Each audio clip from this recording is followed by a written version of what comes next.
watching all the kids, which means that sooner or later, someone is going to have to fight them. Someone. I won't lie to you here.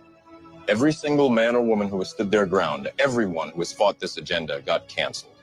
But where they have failed, you will succeed. Why? I've seen an agent identify as a concrete wall. Men have emptied entire clips at them and hit nothing but air. Yet their strength and their speed are still based in a world that is built on rules. Because of that, they will never be as strong or as fast as you can be. What are you trying to tell me? That I can dodge lawsuits? You can. No, Neo. If you identify as an innocent human being, you won't have to. I identify as an innocent human being. Good evening, everybody. Welcome to Viewers Discretion. I'm your host, Joe Neerman, a.k.a. Good Lawgic. Hope your Sunday went better than mine. Mine was okay. Shouldn't complain. Can't complain. Healthy day in what is now a rejuvenated Trump America. During the first few days after the triumphant romp by Donald Trump over the nefarious Kamala Harris and her cohorts, her minions. Let's face it, she's a minion herself of other folks whose names and faces we can guess at but never really know for sure. Over those ensuing days, we're starting to see Trump announce appointments that he's going to be making. And we're also seeing different would-be power brokers jockeying for position. Like they're racing horses, trying to get the inside track on getting various positions. Now, what we're seeing going on in the Senate right now comes courtesy of the schmuck Mitch McConnell. May his bones rattle in his grave. In that he decided to announce that the election for the Senate Majority Leader would be by secret ballot Tuesday. And it's this way allowing the snakes slithering around in his den to continue slithering so we wouldn't know who it is that they're voting for as they try and raise up his successor, almost certainly trying to prop up the Uniparty and subvert American interests. It's a reminder from Mitch McConnell that the GOP, the only saving grace of the GOP is MAGA. I posted on X today something I will remind all of you. Something I've said that I know is a hot take. I know it's going to get some of you upset with me. I know some of you are going to be like, no, Joe, don't say it, Joe. Don't say. I have to call your attention to this, okay? Nobody more than a MAGA podcaster could possibly appreciate more the contributions to the social media stratosphere that we get from Senators John Kennedy and Josh Hawley. The two of them do a phenomenal job of roasting their opponents intelligently with insight and wit and sarcasm and sharp logic. They're very intelligent individuals. But as you look over their voting record, and we will, they are very frustrating. They are very frustrating for those of us who support America First agenda.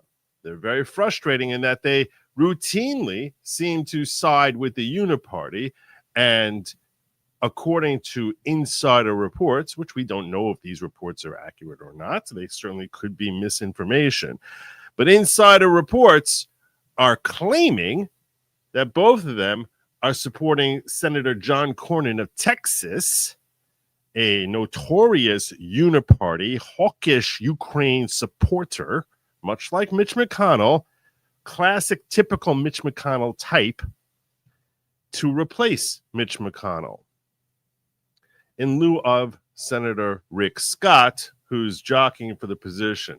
Now, when Rick Scott was dealing with his election on Tuesday, I told you he's okay. I'm sort of okay with him. He's certainly better than some others. I don't want anyone to mistakenly think that I'm going to tell you that Rick Scott is the end-all and be-all of senators, because he ain't. But he's certainly a lot better than Senators Cornyn and Thune, with whom he is jockeying for the position to win a three-way race for the senator title of Senate Majority Leader. Now, you might say to yourself, is the title Senate Majority Leader very significant? And facially, I would say no.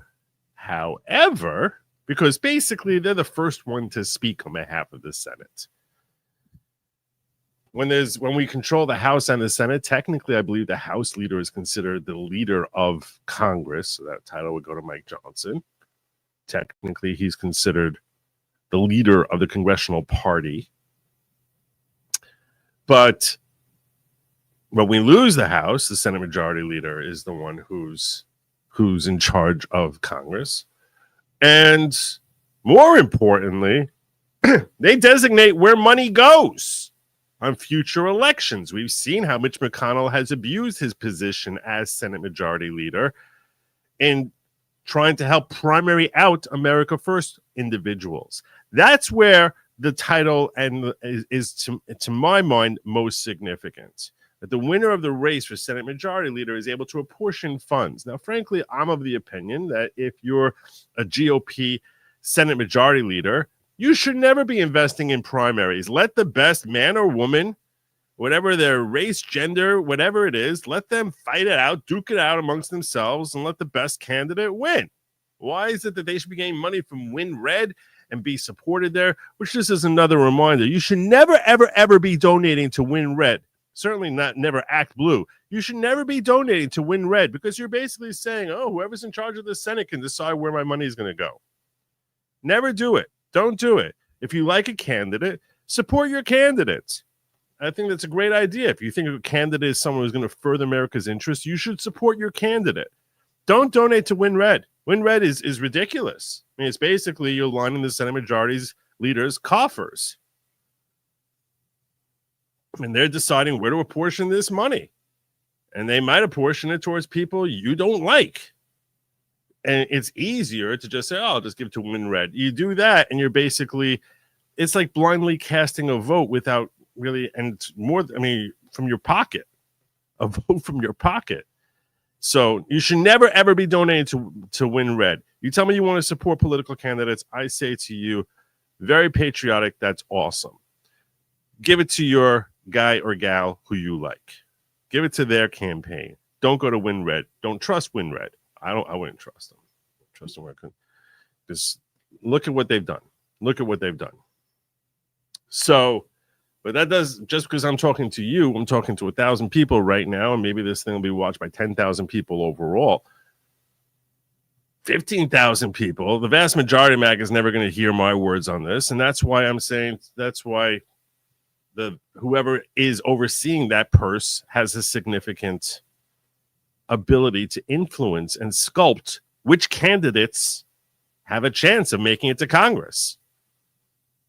And in that sense, if we have a uniparty creature, some swamp creature, that is a bit of a blow for MAGA. Right now is the time when MAGA is ascending in ways people never really imagined it could.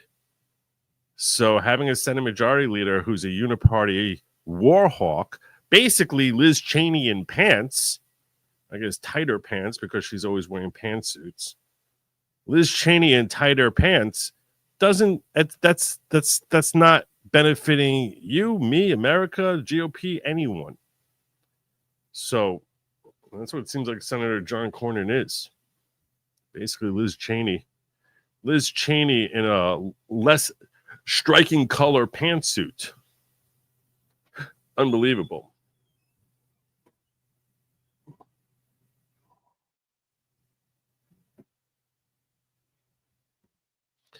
Former Harris staffer is telling Biden step aside to ask me president. All I have to say is WTF. A lot of people are speculating about this.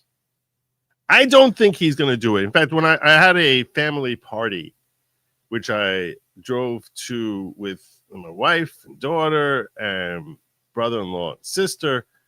And we were talking about this concept of Biden stepping aside for Harris. I told him I don't think it's going to happen. I think if I had my guess, I think Joe Biden despises Kamala Harris. I don't think he's going to let her be president for 10 seconds. I don't think he's going to give up 10 seconds of his presidency to. I think he hates everything about Kamala Harris. I think that he was probably giddy with glee at how thoroughly she was trounced by Trump, particularly in comparison to his own numbers. I am fairly confident. Ask yourself, if you were Joe Biden, why would you not despise Kamala Harris? He never really wanted her to be vice president in the first place. That was kind of foisted upon him, and everyone said, you need to have a woman of color. And he's like, I don't really want her. And then he brought her in, and every time you heard about any leaks from inside the White House, everyone was talking about how Jill Biden hates Kamala. They haven't spoken to each other in months. They have to present a cozy image to the public, so everything seems like everything's all hunky dory, because it doesn't benefit them to publicly trash each other. It just looks ugly for them, and it hurts all sides if you report on it. But if you go around trashing each other. And I'm sure that part of the carrot they offered Joe Biden is, hey, when you step aside, we're gonna have everyone hailing what a phenomenal job you did during your administration, and we'll build your legacy for you. I'm sure that was part of the carrot they offered him. But that guy clearly did not want to step aside, was forced out, and it seems as if, forced out for Kamala. And now he's basically sitting there saying, see, I would have done better than that. Whatever that was, I would have done better than that. I would have done better than that. Likely true. So I don't foresee him stepping aside for Kamala Harris. I don't think he cares to do that at all. Quite the contrary. I think that he's hoping that her career is over. We also see how current House leader is much the same as Kennedy. All talk, no walk. Yeah, there's a lot of great talk. There's a lot of great talk. Not much walk. Not much walk at all. Very, very frustrating. I'm very frustrated with the congressional GOP. I think that by and large, they're pretty terrible individuals. They're pretty useless individuals. I'll share with you the voting list so we're on the same page here as to what it is that we're seeing from them. This is the list. This is what has leaked out as far as. Let me save this image and open it up.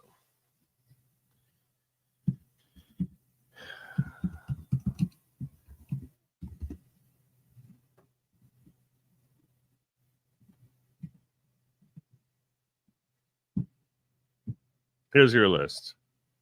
This is what leaked out. Is this accurate? I don't know, but this is what leaked out. So these are three candidates. These is each of the GOP senators listed off here, and who they're voting for. And we see that a lot of Thune, a lot of Cornyn, a little Scott here. The first letter, Grassley's going for Cornyn.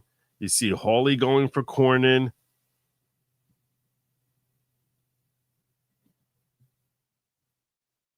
First one down here is Haggerty going for Scott.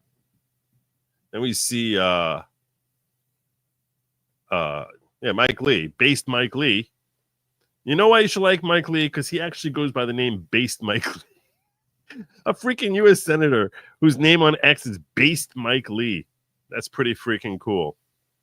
Yeah, he goes with Scott. And again, I'm not saying Scott is optimal. He's not. I would take Mike Lee over Scott every day. Every day, I would take Mike Lee over Scott.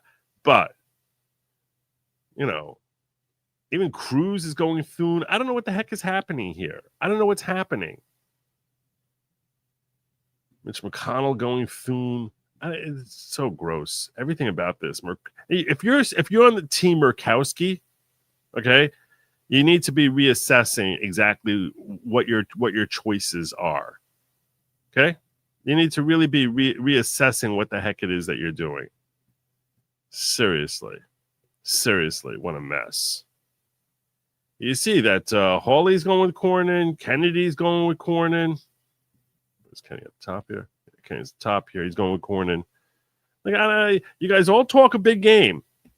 Right now, I think the vote is like 22-11 to 22-18-11 or something like that is what the vote is coming in at, with Scott being in third place on this, on what they're expecting to be. So I urge you, reach out to your local senator, and we can break down. I should break down for you. We should get this out of the way up front once I start on this topic. I want to break down for you why it is that, just a couple of things as to why it is that we should think that he's at least better. Again, I think some of his Second Amendment positions are probably a little weak when you're talking about Rick Scott. But compared to Thune and the others, this is an article from Will Chamberlain. He breaks it down pretty simple. There's a really simple reason Rick Scott needs to be a leader, and Thune and Cornyn need to withdraw. Thune and Cornyn pulled a bait and switch with Republican voters on the border bill, while Scott held the line. You remember that stupid border bill we kept hearing about from Kamala Harris? That whole, I tried making a thing for the border. Yeah, and we had bipartisan support. You know what her bipartisan support in the Senate was? It was Thune. It was freaking Cornyn. News cycles move quickly nowadays, so let's go back 12 months. Ukraine was asking for more money, as is their want, and border hawks in the Senate GOP caucus made clear that there would be no money for Ukraine until the border was secure. At the time, Biden was on year 3 of a wide-open border with no signs that his administration was going to slow down.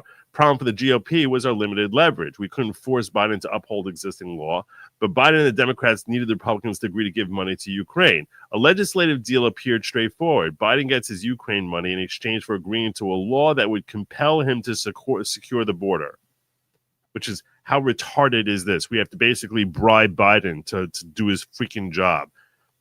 It's an historic administration. Mount Rushmore.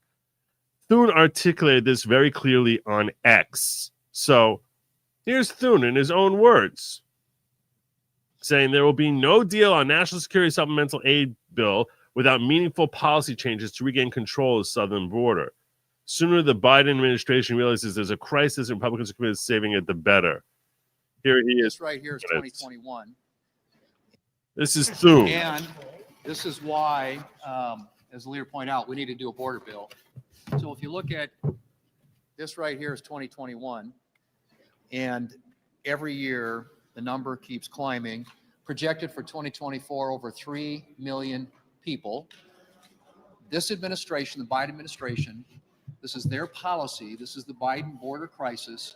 They have lost completely operational control of the southern border. And this number right here represents 2024 full year. But yesterday, it was 12,381 people. 12,381 people, a new one-day record at the southern border.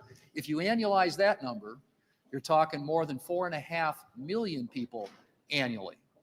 Now, like I said, this is bad enough. But imagine if you continued at the rate that they're at today, which is 10, 12,000 a day, you're talking about 4.5 million people annually. So this is not optional.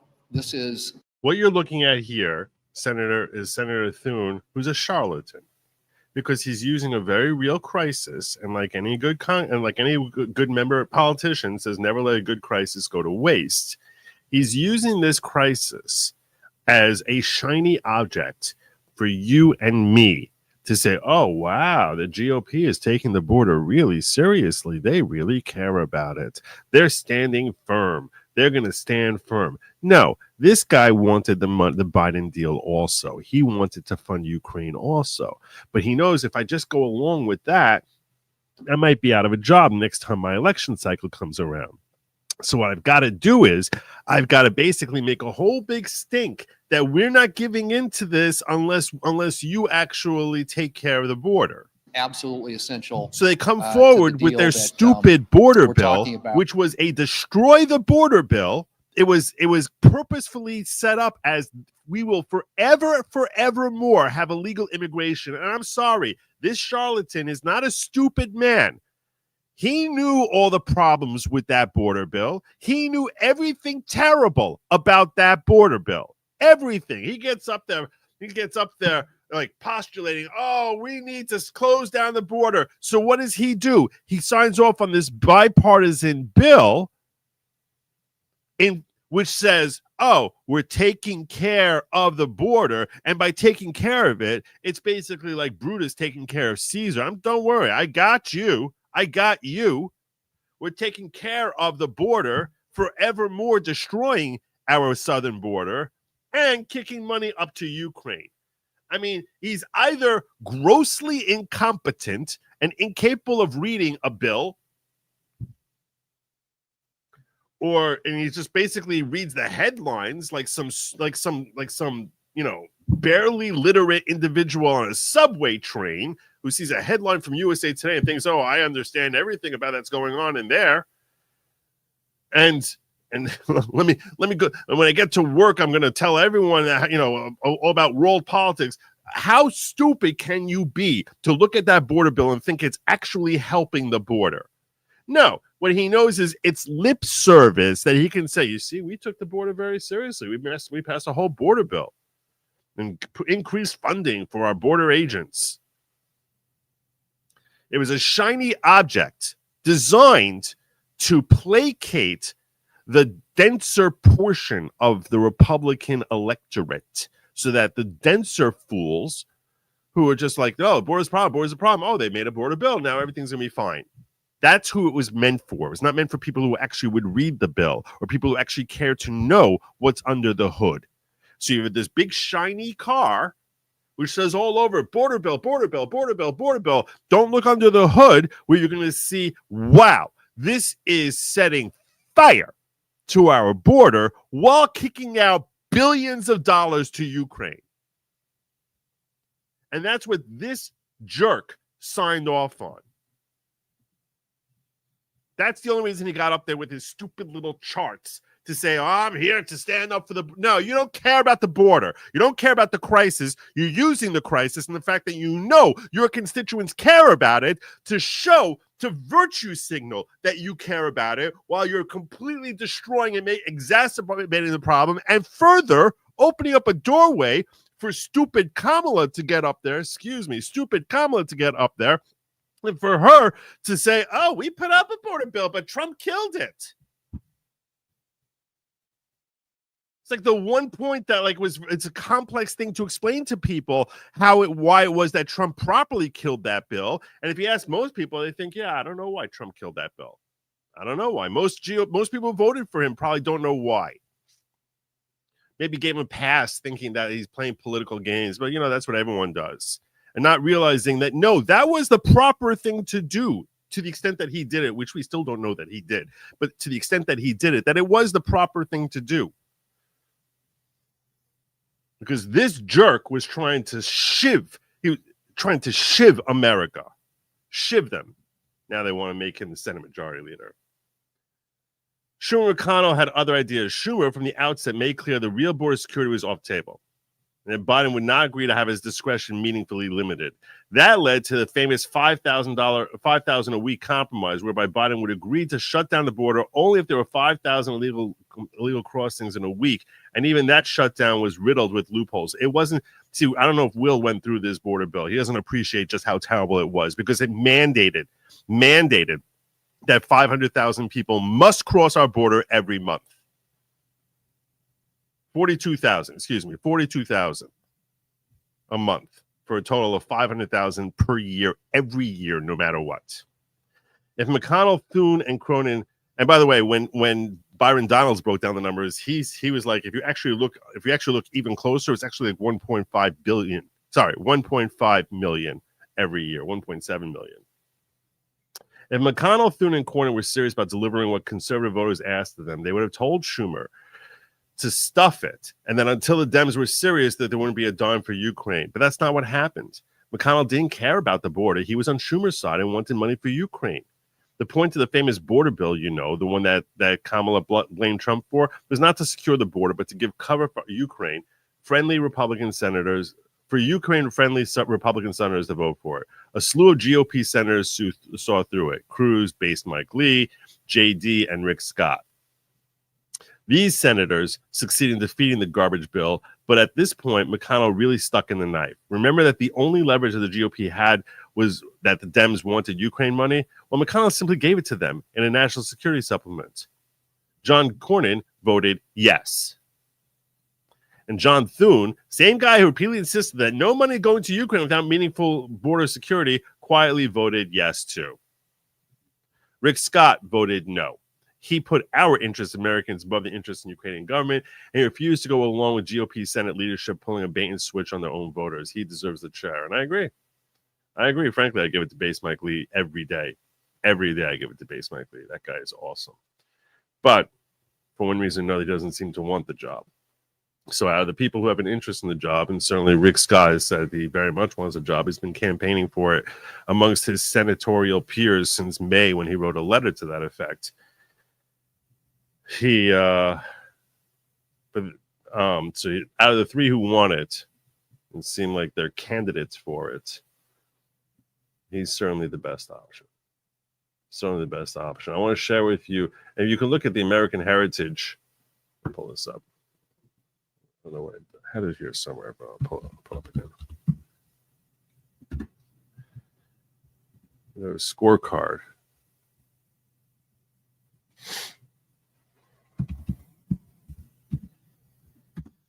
American Heritage is pretty good as far as giving you an idea as to how does your guy vote. So you actually know, like, you know, do they actually vote with America First interests or not? Heritage Action for America. Your scorecard here on Senator John Cornyn. Sessions scored 35%. And what they do is they'll basically say, okay, here's his voting record. This is what we thought he should be doing. This is how he voted. And he got a 35% score on this. And they go bill by bill. It's a really healthy way to actually assess the value add of your particular senator as to how good he or she is, how consistent they are with voting for interests that you agree with. So this is actually, if you're a concerned voter and you actually want to know what am I dealing with here, the Heritage Action for America, they do a great job of helping you have a better understanding on federal issues as to where people stand and what they stand up for. You'll see here. Now, I'm not going to tell you that the Heritage Action for America, I would agree with everything that they say, but probably nine out of 10 things I'm going to agree with them. And you can see that I'm vote to dismiss the articles of impeachment. So he didn't dismiss the articles of impeachment against Mayorkas. They're still hanging out there.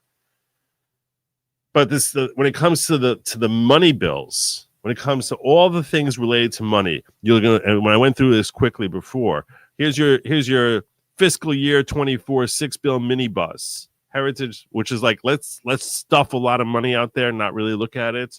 Heritage Action says, no, we shouldn't be doing that. But Cornyn says we should. Over and over again, one Appropriations Act after another. Again, appropriations, those of you unfamiliar with the term, is a reference to spending bills. So he's all about the spending. Heritage Action is why the heck you keep spending this money. Senate Foreign Aid Supplement Appropriations Package. The Heritage Action is saying no. Cornyn says, oh, why not? Why shouldn't we send them money? Let's send everyone money. Excuse me, on that one, you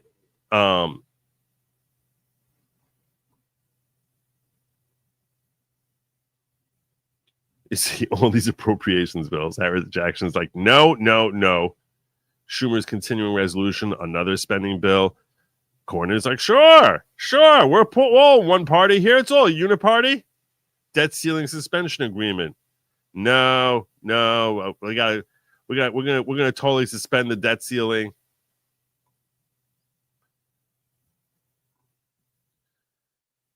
Hawley's amendment to create a special inspector general for Ukraine aid. Josh Hawley created an amendment to a bill saying if we're sending Ukraine money, we should have an inspector general who's overseeing, making sure that since we're sending it to one of the 5 most corrupt countries on the planet, maybe someone should be overseeing where the money is going. Makes a lot of sense. What is the opposition you have to that? I don't know, but Cornyn's got opposition to it. This is the guy who's going to be holding the purse strings for WinRed if McConnell has his way. Well, McConnell vote wants Thune. Yeah, when it comes to woke stuff, he's going to come along and give us what we want. That's easy. But he seems like I don't know anything. I don't know anything more than what I'm sharing with you now. So it'll sound there's some level of a speculation here, but every level of speculation I have is this is a senator who's bought and paid for. He knows where the money is. That's my speculation. So I'm stating that clearly as an opinion, and I'm sharing with you what my opinion is rooted in. And you can reach your own decisions as to whether you agree with me or disagree with me. But that's how that to me, this is a guy who's bought and paid for. Let's check out Thune. We'll go to Thune next. Let's look at all 3 of these guys.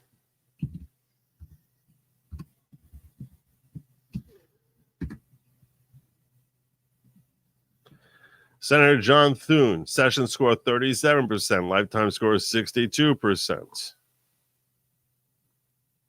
National security supplement. You're going to see, I'll bet anything. I haven't looked at Thune yet. I'll bet anything.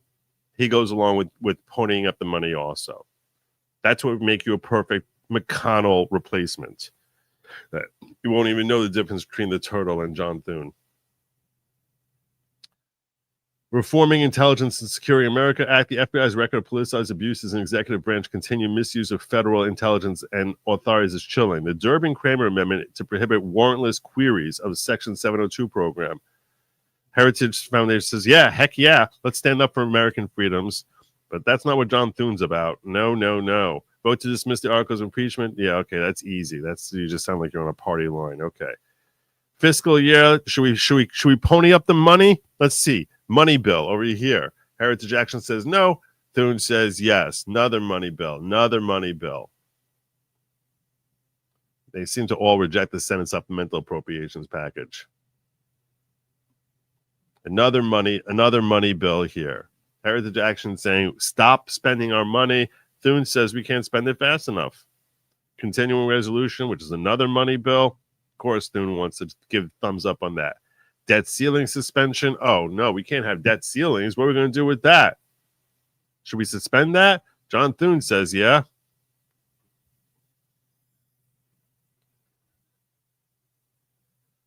So, yeah, he knows that, okay, I got to stand up against the whole financing abortion stuff. So I'll stand up against that because I have to remember I'm a Republican for 10 minutes. Hawley's amendment to create a special inspector general. Thumbs down. Why? Why are you thumbing this down? What are you afraid that people are going to see where the money is going? Is that what you're afraid of, Senator John Thune? I don't understand. Why would you give a thumbs down here? It's $113 billion in military economic assistance. So he said, Hawley introduced an amendment to create a special inspector general to oversee all U.S. assistance to Ukraine. It would be modeled after the special inspector general for Afghanistan, which served a vital role in shining a light on billions of dollars of waste, fraud. No, we can't have someone investigating and overseeing if there's waste. Why? Why would you have a problem with that, Senator Thune? I just want to know why would you vote no to Hawley's amendment to have an inspector general? Why? Why would you do that? And why is Josh Hawley signing off on this guy? Why is John Kennedy signing off on this guy? Why is Ted Cruz signing off on Thune? I don't understand it.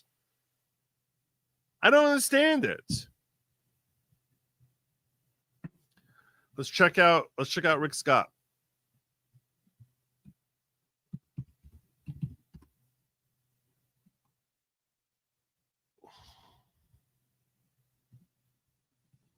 Senator Rick Scott, 92% session score.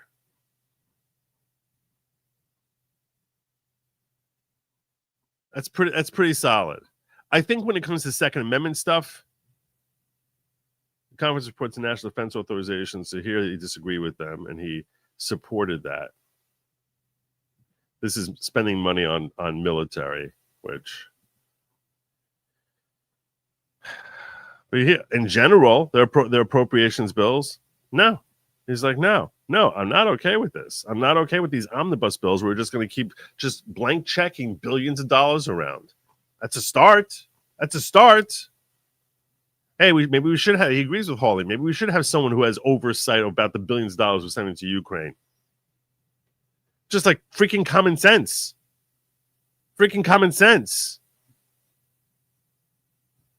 Anyway, so like I said, from what I understand, he's okay with red flag laws, which is one of the reasons people don't like him. He's okay with red flag laws on Second Amendment issues, but in most other respects, he's pretty solid. So,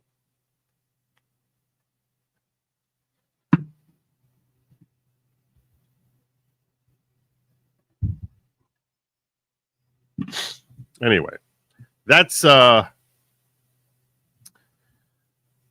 now, and plus they're having a secret votes that we'll never know for sure who they voted for, which is very disturbing also. Because why would we want to have transparency in Congress? Why would we have a right to know what the people were voting for or how they're voting? Insane. Really insane. Mike Lee for Senate Majority Leader. Here. I'm going to give you a belt for that. You said that long before I did, so that's why you deserve a belt for that, Aaron. Sun Wukong, problem. WinRed runs the official Trump for President website that sells his hats. I'm confident they run all official sites. It's embedded deep. Yeah, that's probably true. All the more reason that we need to have someone who's healthy at the top, who's deciding where their money's going. Yeah, you're very welcome. McConnell didn't give Cruz one penny, yet he's voting for Thune. I know. I don't understand it. Base Shaman says, I've been watching you since you appeared with Riquetta. Since Riquetta's Coke drama, I lost a lot of respect. I want to watch again. What's your opinion about Riquetta now? So, wow. This is. I'll give you my opinion. Okay, my opinion is that I pray for the best for Nick Riquetta and his entire family. That's my opinion. And if you don't, if that's a problem for you, I don't know what to tell you. That's not something. That's not a flaw in me. That's not a flaw in Nick. You should be praying for that for every individual. So, that's my opinion.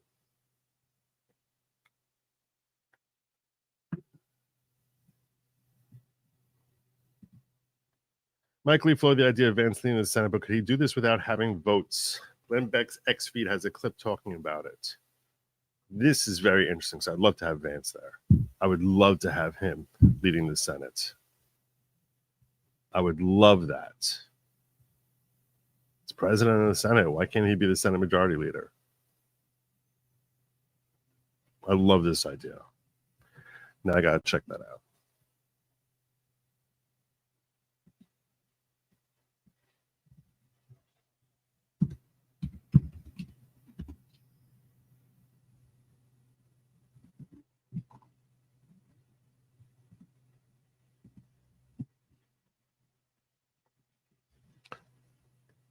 I can totally relate. I was open-minded. I was never a feminist, but I certainly was listening on where women were in America. Hold on a second. And then your absolute insanity. There you go. Took care of that. Yeah, you recognize the voice.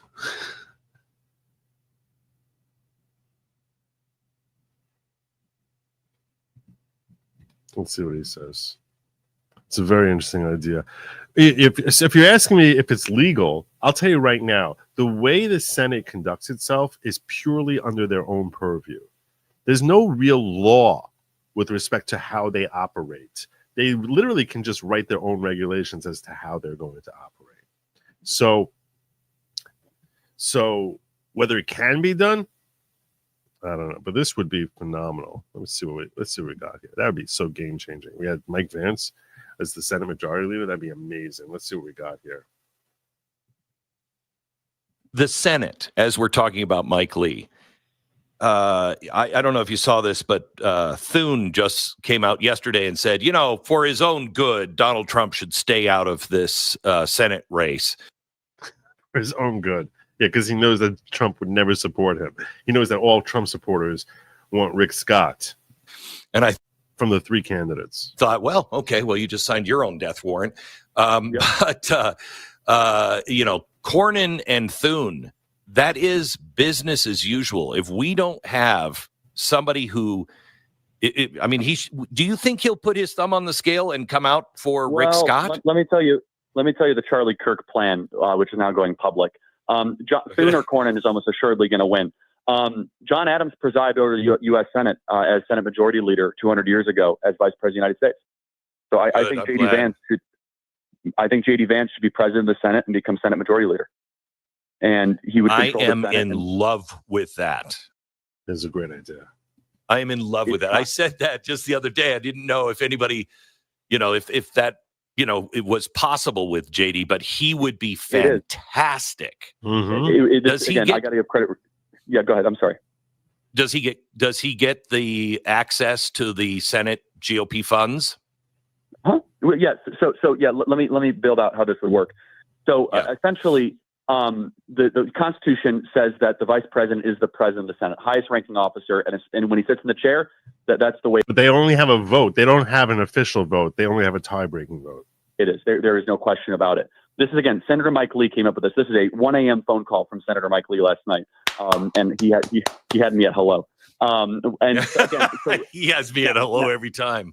Yeah. Now, mind you, JD would have to really want it in the sense that it would be a ton of monotonous. He had to sit in the chair and listen to procedure stuff, and he'd have to go to the Senate lunches. However, he would basically be able to be the president of the Senate and set the entire tone of legislative agenda. Now, as far as the political stuff, that yes and no. Here's why he might want it.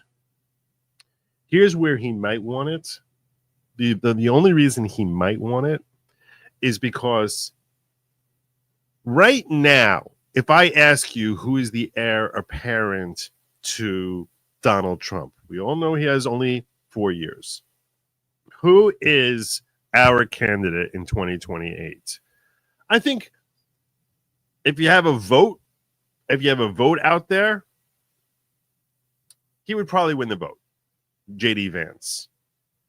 But it would be sort of neck and neck with others. Because let's face it, before he was tabbed as the vice presidential candidate, it's not like he was separating himself from Mike Lee as the next choice, right?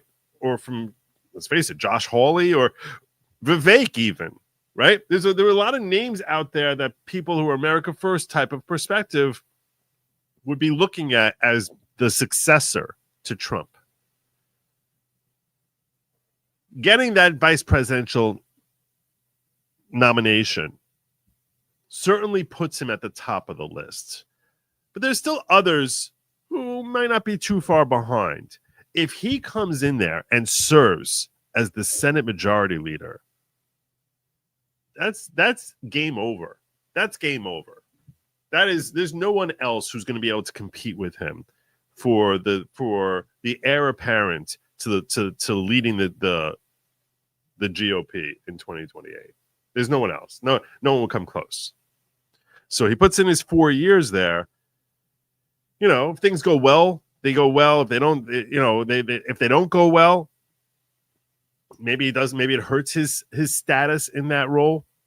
If he comes in and he sits as the GOP's Senate Majority Leader, there's no one. It's like Trump becomes one and he becomes 1A instead of being number 2. He becomes 1A. That's what ends up happening. So that would be a reason for him to say, yeah, you know what? I'm basically cementing my nomination for 2028. There's none of these other people who ran in the last presidential primary. They're not even going to bother showing up because it's mine to lose if he takes that role. Otherwise, let's look at it this way, okay? Think about this, okay?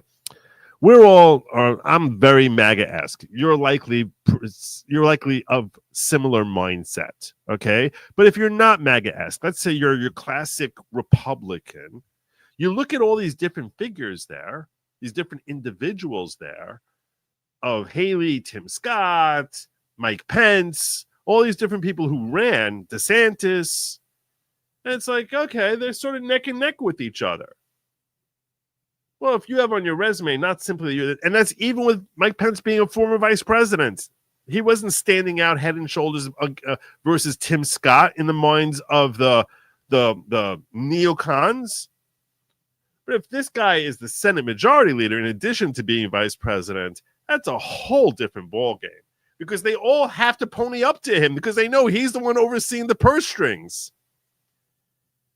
That would be basically putting his stamp that it's Donald Trump's party, definitely right now, 100%, show him total respect, supportive, everything like that. 2028, this is my party. And these are all my folks. And he's the king of the GOP at that point. No, I mean, he could create his own. He could do, they could hand him the Senate Leadership Fund. But basically, if you're the president of the Senate, then everyone looks to you, and then you get to determine who's on committees, which, of course, there's a lot of power in that. Now, mind you, this would completely change. And committee appointments is important too. Committee appointments is important in the sense that you're able to give people more spotlight, give them more attention, give them the ability to solidify their status as senators and their significance in the party. There's certain names that we hear all the time and other names that you're just like, wait, that's a senator? I don't even know. Is a senator justice? Really? Okay. So that spotlight is very significant for people who are political animals and have a desire to actually rise up higher. The game in Washington, I have not had anybody tell me it's a bad idea. Now, mind you, John C. Calhoun tried to exhibit his power back, as you know, in the 1950s as president of the Senate and was actually shot down. So there has been some trimming of the power of the president of the Senate. However, in the Senate rules, it says the highest ranking officer is, and that's the president of the Senate, which is the VP. This power has never been exercised, tried, or tested. Considering the mandate and considering that we only have a Senate majority thanks to Donald Trump and J.D. Vance, it's not as if like the Senate candidates did better than Trump. The opposite is truth, actually. Trump did way better, and they're only there because of coattails of Trump. From Sheehy to Moreno to McCormick, that's your majority right there. So that's my push. I don't know if it's going to happen, but I would love to see J.D. Vance become Senate Majority Leader. Love it. I love that idea. That's a great idea.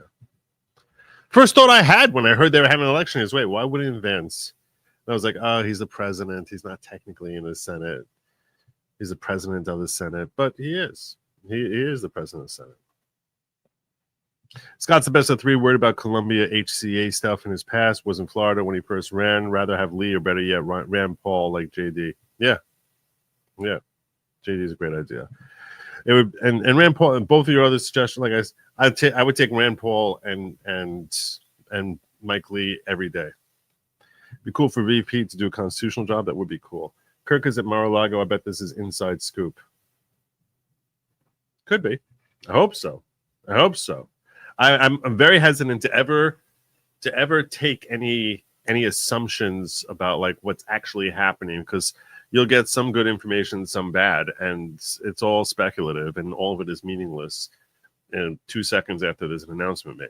So, but I hope so. That would be great. That'd be phenomenal. All right. Well, got that out. I usually save the meat of the show for like the second half, but I came out swinging with that.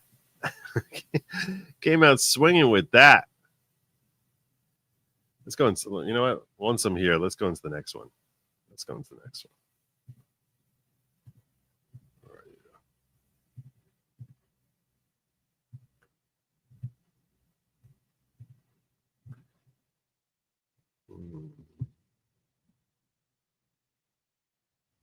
This.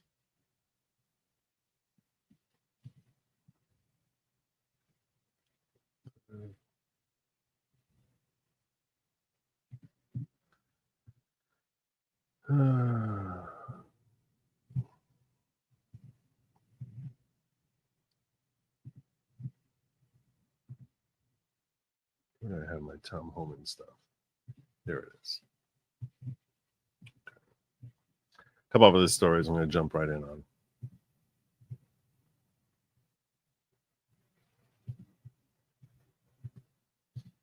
This was great. This was shared by, this is a story. Remember how there was this whole back and forth? Would Kamala appear on Joe Rogan? Would she not appear? Is she going to come? He wants her to come. They wanted him to come to her. He wanted 3 hours. They want to give 1 hour. So Tyler Durden is, it goes by Zero Hedge on X. It's a good follow. It's a good source of information. So he's reporting a little bit more about the backstory, the negotiations between Joe Rogan and Kamala Harris. And it's telling in that it reveals a lot about the way the Kamala Harris campaign, which I have to tell you, I've heard more and more people from the left talk about what a phenomenally run campaign. I should make a video breaking down, just like more and more people talking about how wonderful and amazing her campaign was. Amazing campaign. Oh, perfect. Oh, the most perfect campaign. And I'm telling you that it was the worst campaign I've ever seen. And here's an example. Podcast king Joe Rogan has revealed that Kamala Harris people demanded editorial control. They wanted editorial control over an appearance on his show and a final say on what was released to the public. As we already highlighted, Kamala had demanded to only appear for an hour with Rogan and wanted to do it outside his studio, meaning he would have to travel to the location of her choosing. Needless to say, Rogan refused to meet her demands, reasoning that it simply would be an episode of his podcast. It wouldn't be an episode of his podcast if that was to happen. Rogan unveiled more of what went on with the discussions between his team and Kamala campaign, noting, quote, there were a few restrictions of things they wanted to talk about. They wanted to know if I'd edit it. I'm like, there's no editing. Don't you think that would have humanized her a little bit? If if she talked about a love of roller skating? Probably would have been beneficial to her, but too afraid of how embarrassing her gaffes would be. So they were treating it as if the corporate soundbite mouthpiece. They were treating it as if it was the corporate soundbite mouthpiece media. If Kamala Harris wanted an edited interview, she should have stayed with ABC or CNN. Podcast shows is not for everyone. Kung Fu Santa saying, haha, trying to censor, modify the way Rogan talks or interviews people, a proven format everyone enjoys because they knew she'd look like a fool, which is definitely true. Good on Joe Rogan for saying, no, I'm here. This is how I do my show. Come on in. She made the choice. Her whole campaign was built on lies, deceit, edits, gaslighting, etc. We need more people like Rogan who want truth to get out there, willing to sacrifice money for it. CBS, which was hit with an FCC complaint charging significant and intentional news distortion over edited Kamala interview. Yep.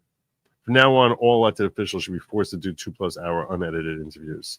As Axios co-founder Jim Vandelhey noted yesterday, I think all of us come to grips. Legacy media is just not as important as it thinks it is. Joe Rogan is more important than any of us. The gravity of right-wing discourse is now taking place on X, not Fox. X is what matters. Elon Musk is arguably the most powerful civilian in the history of the country, he added. Because you've always been sort of the leading edge of where media is going with Politico, now with Axios. You understand the environment so well. How do Democrats, and frankly, how does legacy media need to change the way it thinks about getting information? I mean, a lot of the voters who went out and voted for Donald Trump, that so many people are wondering what happened here, they're not watching, frankly, this show. They're not reading the New York Times. They're not consuming media that way. And the Trump campaign found those voters where they live. So how do Democrats need to change the way they communicate to voters, if you think that's part of the problem? For sure. I mean, I think all of us have to come to grips with legacy media is just not as important as it thinks it is. Well, it is to you, it is to me. That's a relatively small group of people who rely on us for their information. And you have Thank God to go into the world as it is, not as you wish it to be. That reminds me, I need to pump the algorithm every once in a while. Otherwise, I lose folks. That's just what happens. So I need to hit this guy and remind you all to hit the like and subscribe buttons, because if I don't do that, just bad things happen. bad things happen. So I'm urging you, hit the like, hit the subscribe. I don't want anything bad to happen to anyone. I want love. I want good times. Oh, that wasn't what I wanted to happen. And basically the way people get information is shattered into 20, 30 different pieces.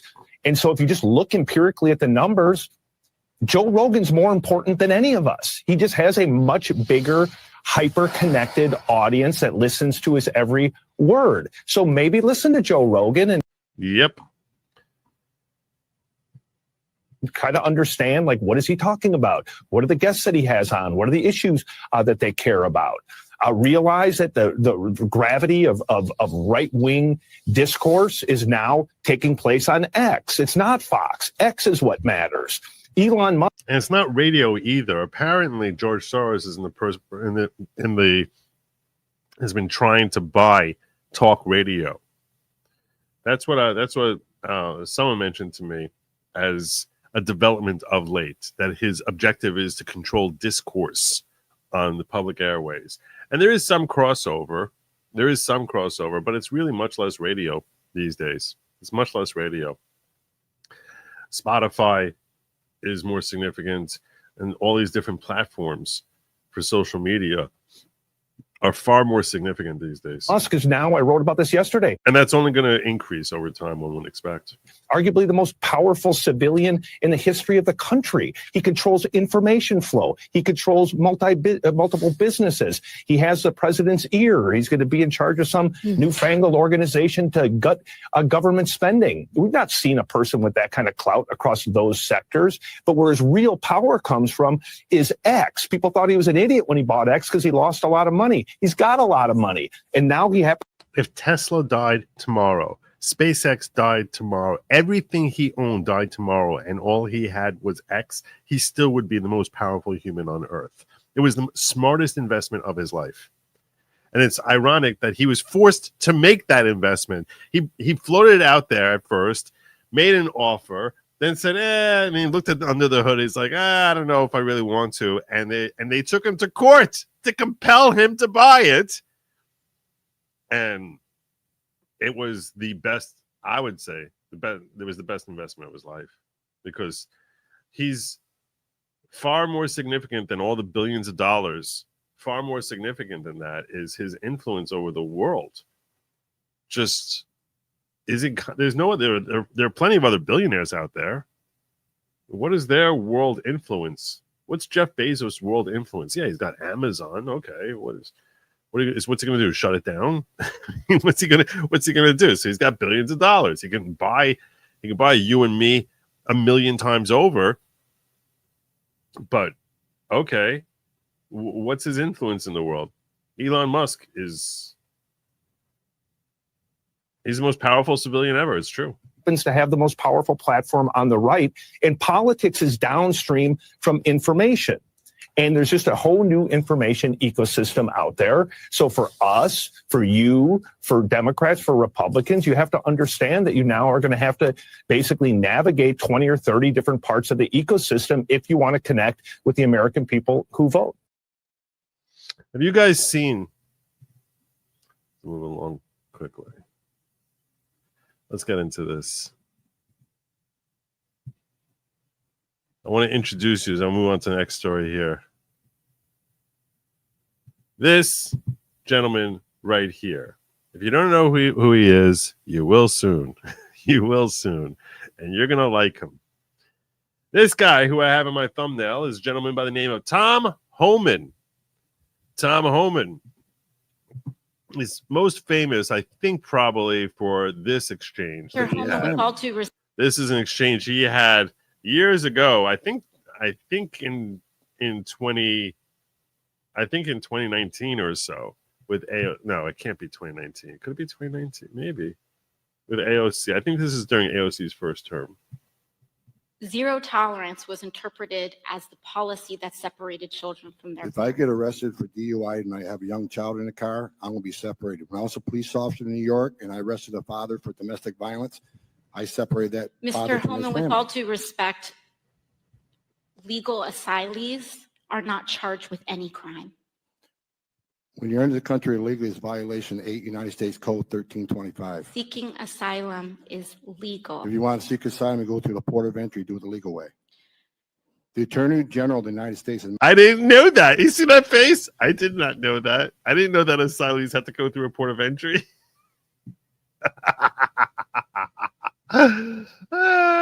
legal way.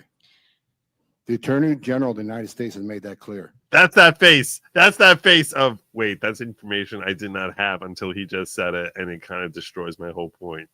Okay. Okay. Mr. Chair, the memo is submitted to the record for review. Inspector General Costello, one last thing. He's completely obliterated her. Everyone was just like, that was like a video that got him one of those da da da da da da da da da da da da. Here's another clip of Tom Homan. Here's another clip of Tom Homan. And there you go. That's Tom Homan. Why is he the man of the hour? Well, it's just a couple hours ago that President Trump put this guy in charge of deportations. He is the new border czar. That's it. That's our guy. That's our man, Tom Homan. I wouldn't want to mess with that dude. I would not want to mess with that dude. So we have our border czar, effective January 20th. Tom Homan, the man. So far, we know of, as far as I know, if I missed some, let me know. 2 appointments: Susan Wiles, the chief of staff; Tom Homan, border czar. Oh my God! Y'all thought this would be like a second revival of the stupid appointments from the first administration. No, no, no, no, no. This is going to be bigger, better, and far more beautiful. I have a lot of high hopes and aspirations for this administration. We're less than a week into this, into knowing that this administration is actually going to be a thing, and it is looking better and better and better and better. Only thing we need to handle, though, if we get J.D. Vance as the Senate Majority Leader, oh my God, oh my God, oh my God. Wow. Wow. Morning, Joe. 7-Eleven in the UK. Hello out there. Morning, Governor. Rebrand deportation as repatriation. Every human has a right to be repatriated. That's right. Repatriate the Venezuelans with Venezuela. Repatriate the Colombians with Colombia. Repatriate the Brazilians with Brasilia. Brasilia. Repatriate the Chinese with China. Send them all back. Send them all back. Let them come in here the legal way. Let them come on back here the legal way.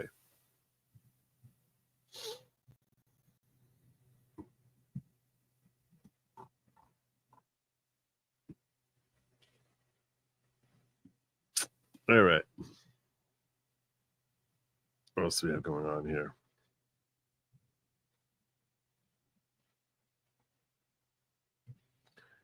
You guys let me know. I have an 8-minute video here, a 9-minute video. Let's call it a 9-minute video. It's a 9-minute video. I'm going to ask you guys if you want me to share it with you. A 9-minute video showing MSNBC from election night, from where it started to where it is. I forgot to set a goal. Let me do this. I'll do a goal of 15 super chats of $10 each, and we'll say in the next hour. And if I hit that, then I'll go for like another hour. Let's do it that way. We'll do it that way.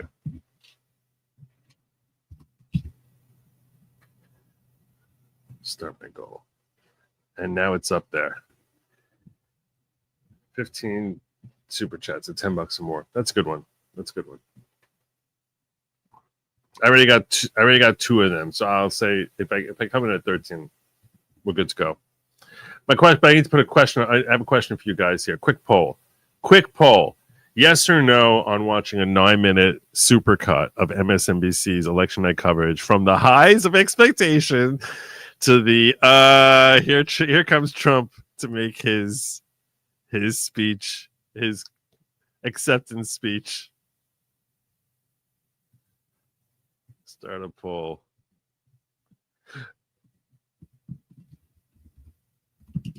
Should we watch 9-minute supercut of MSNBC election night?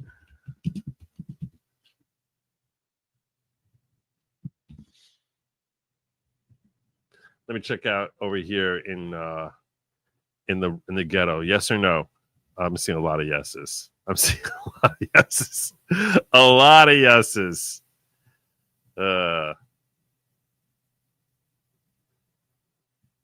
Curious Angel says Senate is the old boys club. Apparently it is. There's really not too many. There's not too many female senators. It really is the old boys club. All right, what did I have here?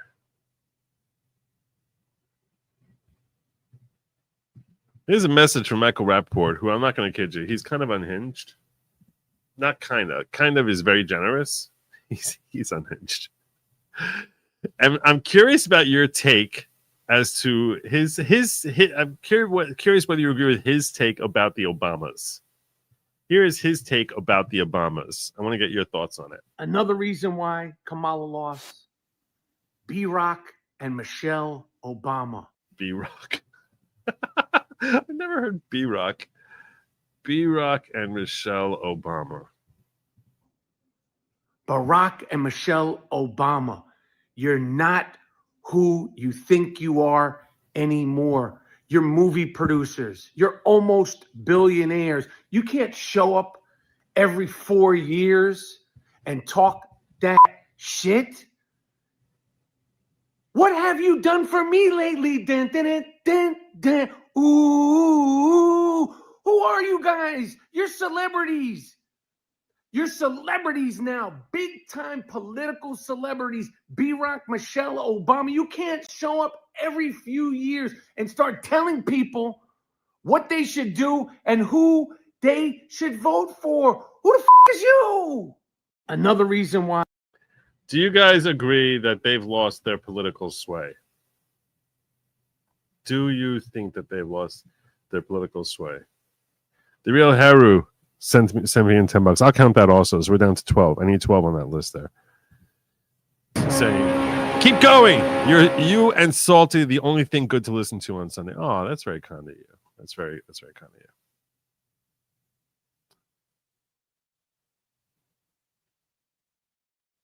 So you think B-Rock, do you think that they hold sway?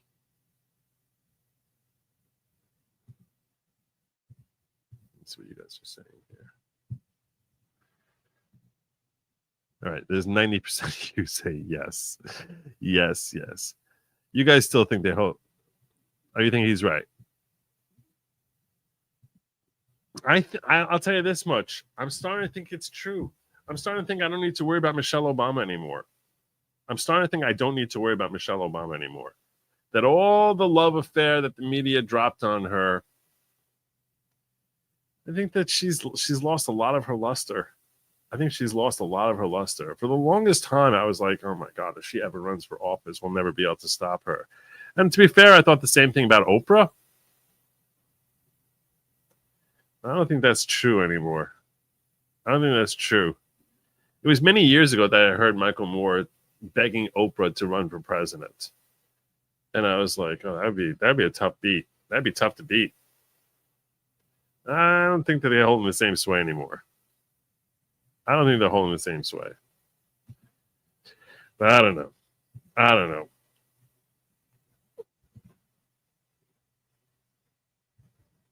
think that's a fair point. I think Embol has a fair point here. It's probably not binary. It's percentages. He was glad to say Obama was always wearing Soros' power suit. That's true. That's true.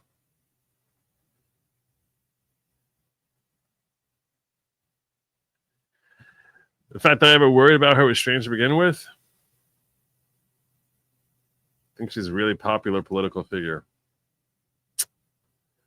And I've seen, maybe I'll tell you this much. I'm a lot less worried about her today. I'm a lot less worried about her today.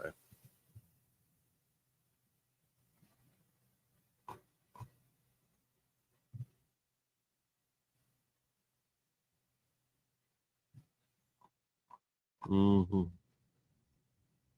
All right. Seems like a lot of you are not so worried about it. Not so worried about it. I had a couple of videos I want to share with you, and I think we're going to be doing the 9-minute supercut.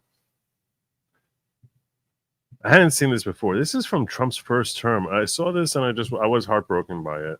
I shared something similar yesterday. This I thought was the most beautiful thing. How did you feel about A little buy-in here.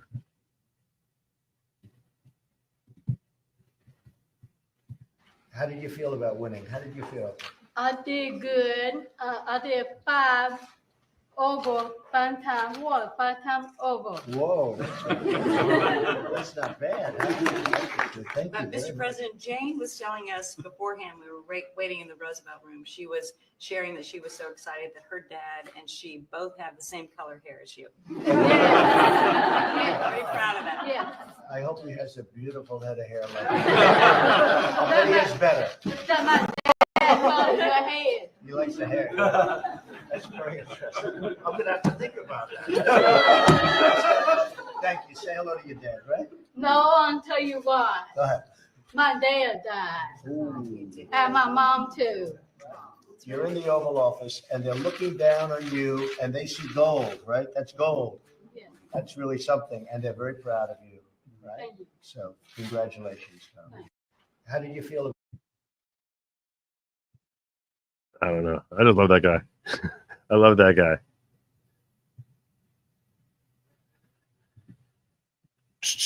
I feel like I have a. I want to do that one. Yeah, let's skip that one. Let's skip that one. I think it's time we watch. Let's check out MSNBC and their election night coverage. A 9-minute supercut of election night coverage from MSNBC, starting with the Queen herself making like $10 million a year for a 1-hour week show. Rachel Maddow. Let's make sure our volume is good here. Turn the volume levels up. Let me see what we got with this real quick here. Did we secure the house? Wiles was big tobacco. I don't care if she's big tobacco or not. She probably has money. When I last checked, we were at 213, I think. But I haven't looked today. I haven't looked this afternoon. I should take a quick look as to whether or not we secured the house. I sort of take it as a given that we will. But let's see what the New York Times say.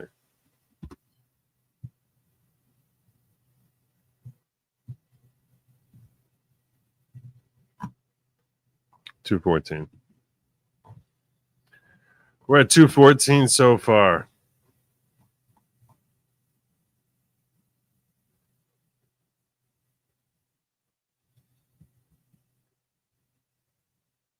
So there you go. Four away from control. Let's go check out this supercut here. Dems complain about Trump weaponizing the Fed workforce by installing his cronies, but they forget Obama did this to the Fed, WEF, and DNC in 2009. Of course, there's always a double standard. There's always all the anticipation, all the excitement, all the anxiety, all the doom scrolling, all the manic refreshing of polling averages. It has all been leading to this hour.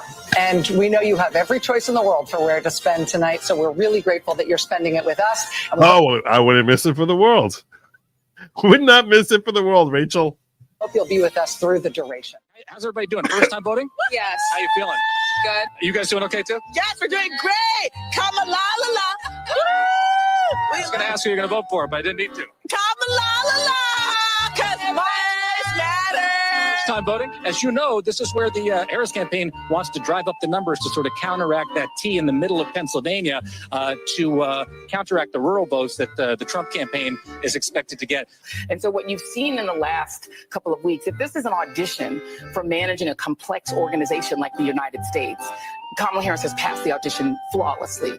Flawlessly. $1.4 billion now in debt, owing money, bankrupt, and a complete and total loser. This has been, in many ways, a perfect campaign.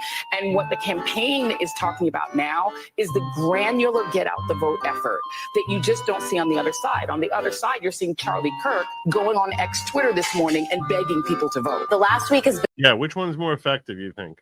Which one's more effective to get out the vote?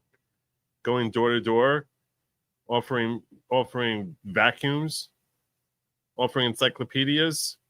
Is that what works in 2024 compared to, like, you know, hitting people over the head in social media? Which one do you think is more effective there? Well, it's a flawless campaign, so I guess the door-to-door salesman. It's a campaign of door-to-door salesman. Hi, I'm from the Harris campaign. I'd love to talk to you about going out to vote today. Please make sure you go out to vote. Been a very good close for Kamala Harris, not a good close for Donald Trump. Oh, here's another refreshing perspective. The last week, you know, with the whole garbage thing and the whole all women around Trump none of them are intelligent, are strong, intelligent women. This was a great week for Kamala, not a good week for Trump. That's what she's so excited about. It's when your head is buried so deep up your own rectum, it's impossible to hear anything, the sound of your own farts.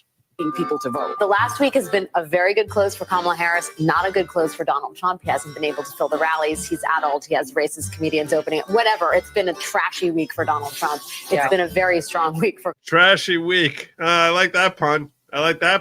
Yeah, there you go. Trashy week. It was very, very trashy. Very, very. Kamala Harris. ASU, the campus that we're on right now, ASU students, the population is about 74,000. So a lot of people voting here. When it comes to a lot of the young women that we've been talking to, reproductive rights is huge. It's a big, big driver. It's a lot of the conversation that we're hearing. We've got.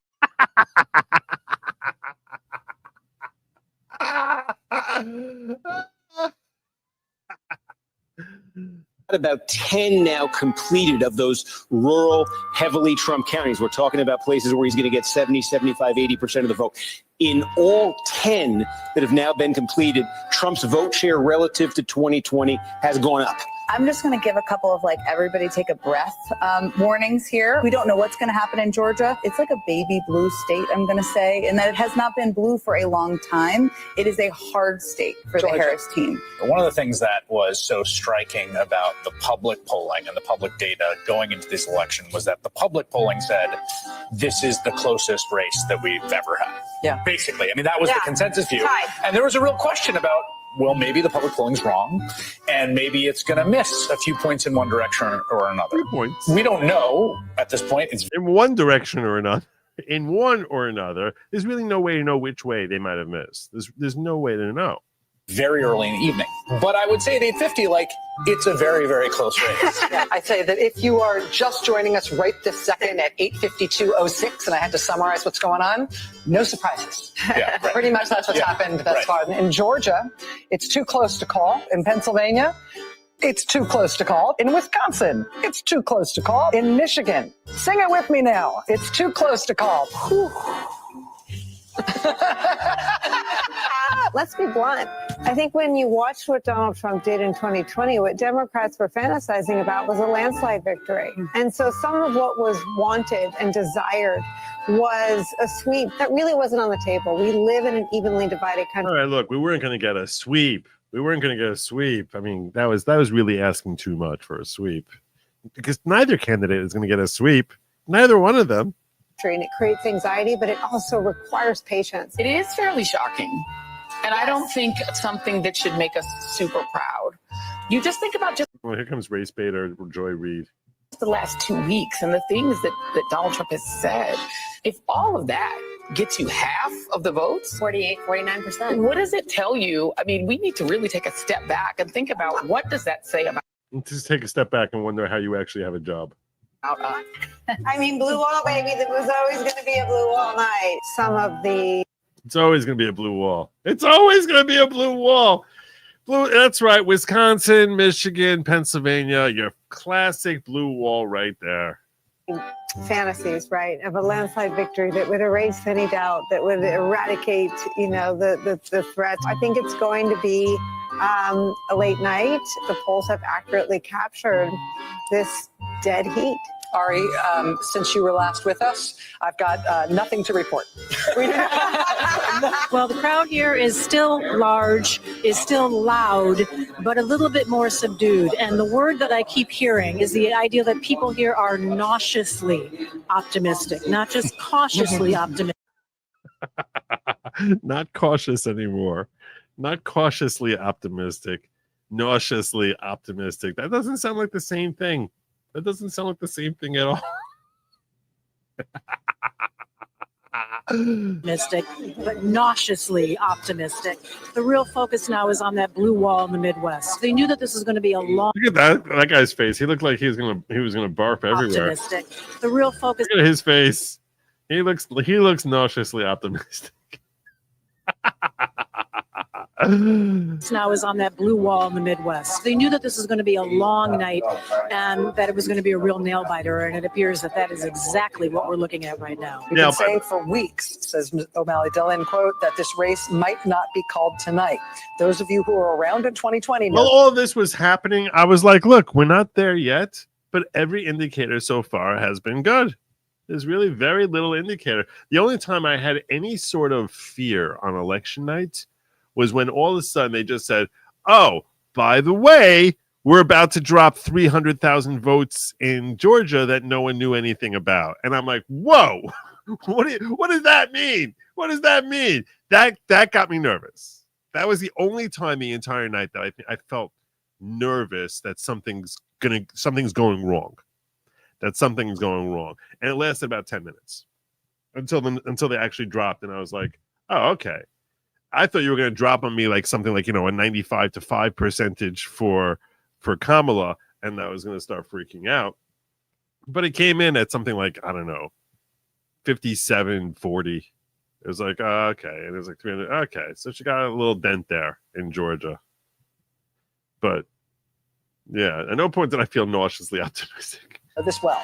What we do know is this race is not going to come into focus until the early morning hours. It came into focus before that. It just wasn't decided until the early morning hours. Part of the objective of this email is to say to the people on the team, hang in there, guys.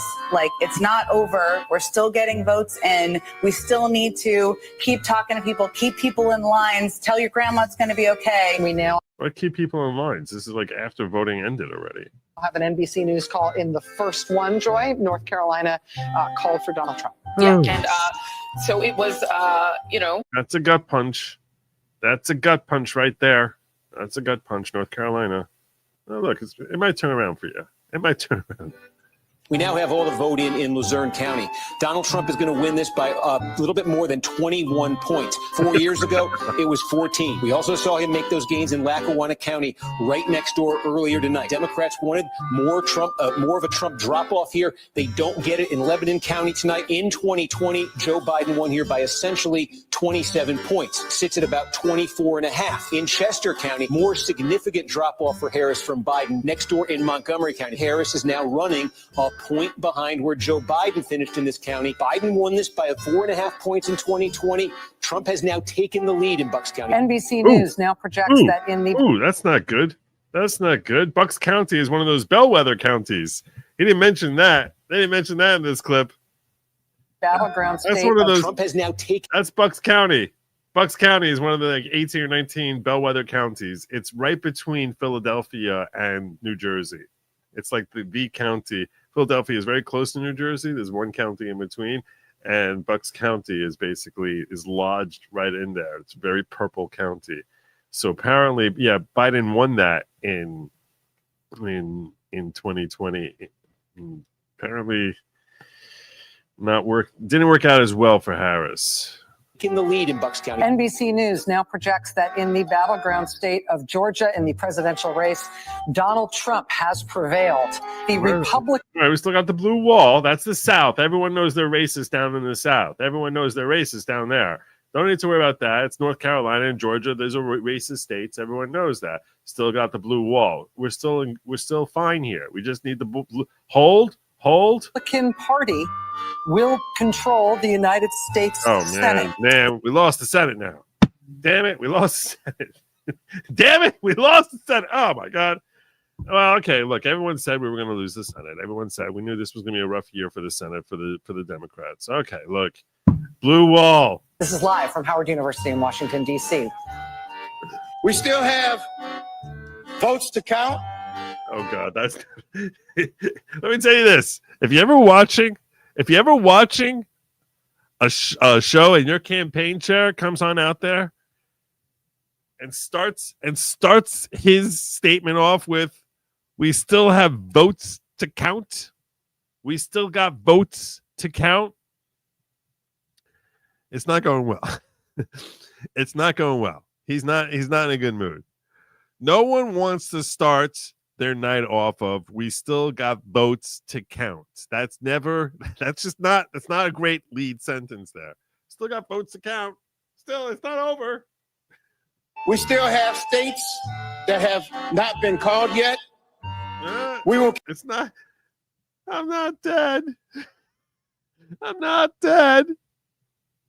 Oh, come on. He's mostly dead. I'm sorry. I can't take him on the cart yet. Can't take him on the cart. Well, can't you hang around? He's only got a couple of hours. I think I'll go for a walk. Continue overnight to fight to make sure that every vote is counted. Thank you all. A short and to-the-point statement from Cedric Richmond, the Harris campaign co-chair. You now see them turn as one to start to leave the grounds. The evening was getting increasingly somber as people realized what this map is looking like. They turned off the TV set and just piped up the music because the room was starting to get increasingly somber. You know,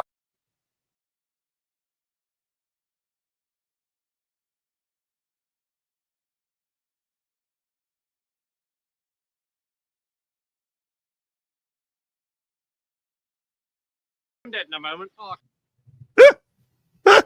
One of the best scenes in all time. That's one of the best scenes of all time. we always knew it was going to be down to the blue wall, and the blue wall is still uncalled at this point. But it sounds like the Harris campaign is sort of keeping things tight in terms of whether or not they're going to string people along into thinking this is going to happen. What they went to that venue tonight hoping to see and witness was a historic election of Kamala Harris to the presidency, was the end of the Trump era as they knew it. And so we don't know the outcome yet, but that is not what they are receiving. And they're Can't take him like that. It's against regulations. I don't want to go on the car. Oh, don't be such a baby. Don't be such a baby. being told to go home and wait till tomorrow. And nothing that was true yesterday about how flawlessly this campaign was run is not true now. I mean, this really was an historic, flawlessly run campaign. Flawless. Oh, flawless. Flawless. You know why Beyonce didn't sing? Because she didn't have enough money for her. That's why she didn't sing. Because it was so important. We have to save democracy. But unless you give me my 3 million shekel, I ain't singing. I ain't doing it. Gotta save democracy. Taylor Swift didn't do no singing. So come out there and make her stupid announcements because she's crying. Oh my God, he's gonna kill all the abortions. I need to have to kill my fetus. I mean, terrible, terrible, terrible, man. Oh, can you sing first? Oh, what? Oh, what? I get paid for that, you know. I don't just like go out there and sing. Oh my God, he's ending democracy. Don't you understand? This is the end of humanity forever. So why don't you go, like, if you sing, people will come out and they'll be like really excited. Everyone's gonna gin up excitement. There's joy. There's joy. Okay, where's my Oh my God. Oh my God. They're all so empty. So thoroughly empty. He had Queen Latifah never endorses anyone. She came out and endorsed. Oh, so that's how you know it was a great campaign, because Queen Latifah endorsed. You know, I mean, she Doofus. had Like, people actually pay her money to offer insight. every prominent celebrity voice. She had the Swifties. She had the Beehive. Like, you could not have run a better campaign. That's what she thinks makes a good campaign.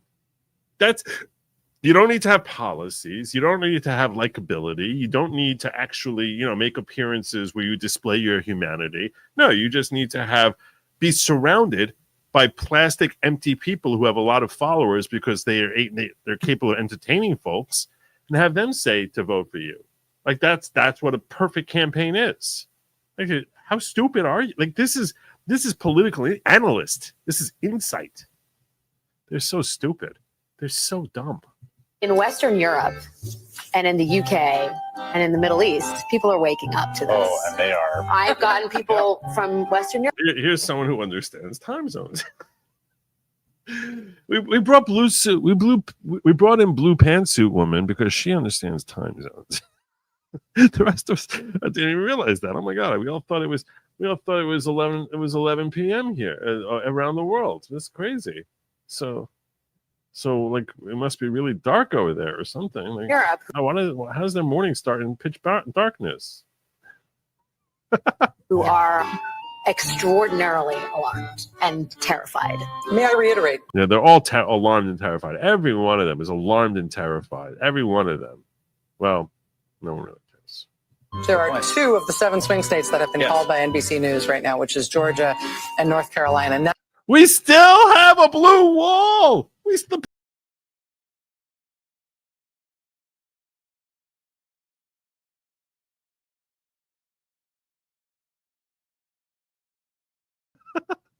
none of the other 5 states have been called at this point. You can see this is the battleground states: Pennsylvania, Michigan, and Wisconsin, the so-called blue wall. None of those states called by NBC News. In the swing state of Pennsylvania, NBC News now projects that presidential contest has been won by Donald Trump. Uh-oh. Uh-oh. It presents an insurmountable future here. Insurmountable when you say you mean like mission improbable, but there's still hope, right? I mean, if Alaska for Kamala Harris and for the Democratic ticket. Let's watch as Trump takes the stage in Palm Beach, Florida.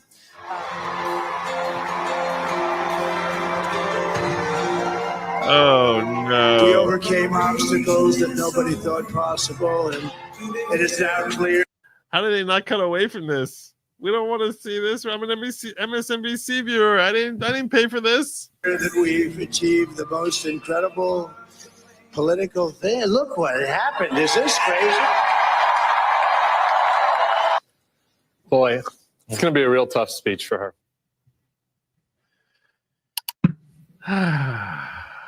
Well, there you go. Great supercut. What do you think about granting amnesty pardons people who want to testify about election fraud? How about removing statute of limitations on election-related crime? I mean, if they're helping get us to the big wigs, yeah. If they're getting us to the big fish, yeah. I don't love the idea of changing statute of limitations. I don't love that. I don't love the idea of that. I know they did that with Trump in order to catch him on the whole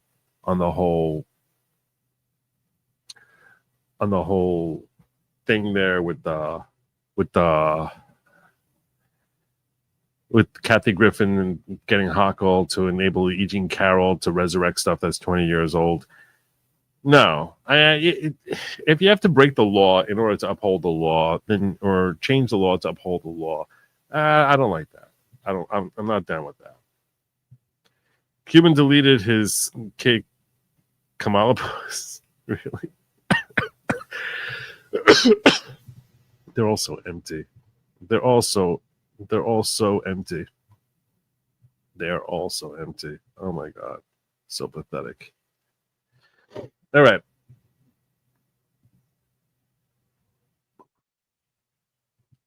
another couple of commentary videos that I wanted to share with you, and then I have some comedy ones also. So I don't remember what this guy said, but I remember liking it.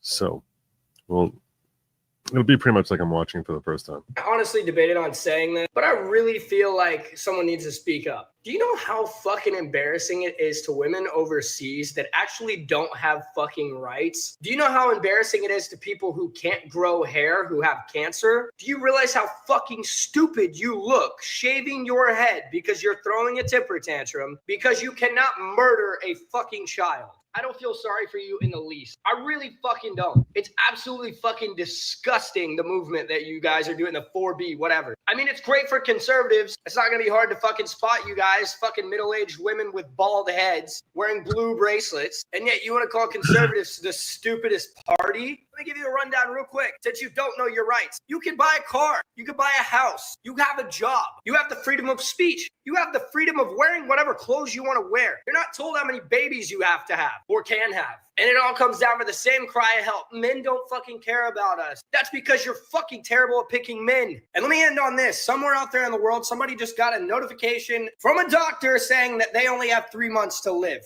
And you're sitting here fucking whining about one little detail. The world does not revolve around you. Yeah, that dude gets a lot of women. I'm fairly confident he does. But he referenced the 4B movement.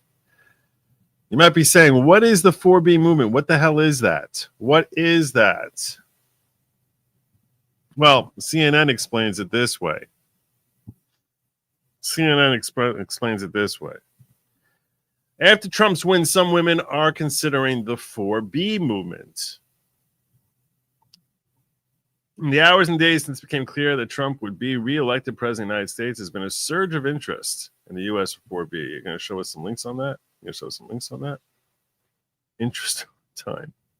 Interest by sub-region. Great hyperlink there, CNN. Great hyperlink. Now we know interest across the... Oh, my God. Okay. Young liberal women across TikTok and Instagram are discussing and sharing information about the South Korean feminist movement, in which straight women refuse to marry, have children, date, or have sex with men. These women say they are enraged, fed up, after a majority of their male counterparts voted for a candidate who was found liable for sexual abuse. And his appointment of 3 conservative Supreme Court justices led to the overturning of Roe v. Wade. In response, they say they're swearing off men, encouraging others around the country to join them, as expressed by this woman right here.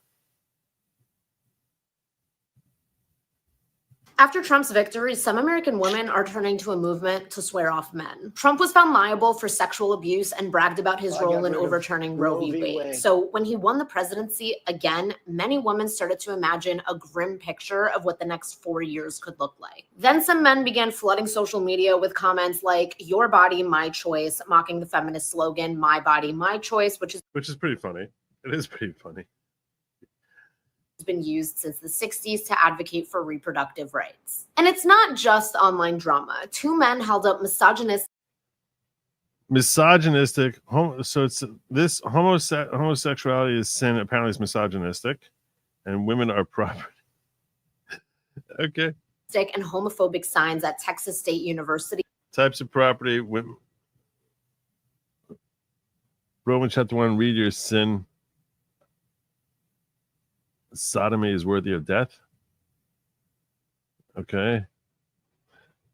Well, 2 men held up signs. So obviously the entire world, all women across the world have to band together against those 2 men and Trump. The day after the election. Some women have turned to the Korean feminist 4B movements for no's. No sex with men, no dating men, no marriage with men, and no having children. It emerged in South Korea after a series of high-profile events, including a man murdering a woman in a public bathroom because he said women have always ignored him. So that's as if it happened here. The reason it's called 4B is because in Korean, it's like each of the words for saying no dating men, each of them start with the word like by something. Maybe CNN article here references it. Here it is. By Han, by Schulz, by Coulson, or by Schulzen. Bayone and bisexio, which translates to no marriage, no childbirth, no dating, and no sex with men. So there you go. That's why it's 4 Bs for these 4 Bs right here in Korea. Been at least 6 years since 4B gained momentum, and some are concerned that it could further contribute to South Korea's alarmingly low birth rate. No one's really concerned about that. No one in America is really concerned about that. That's for sure. There are 0 people in America who are actually concerned about that.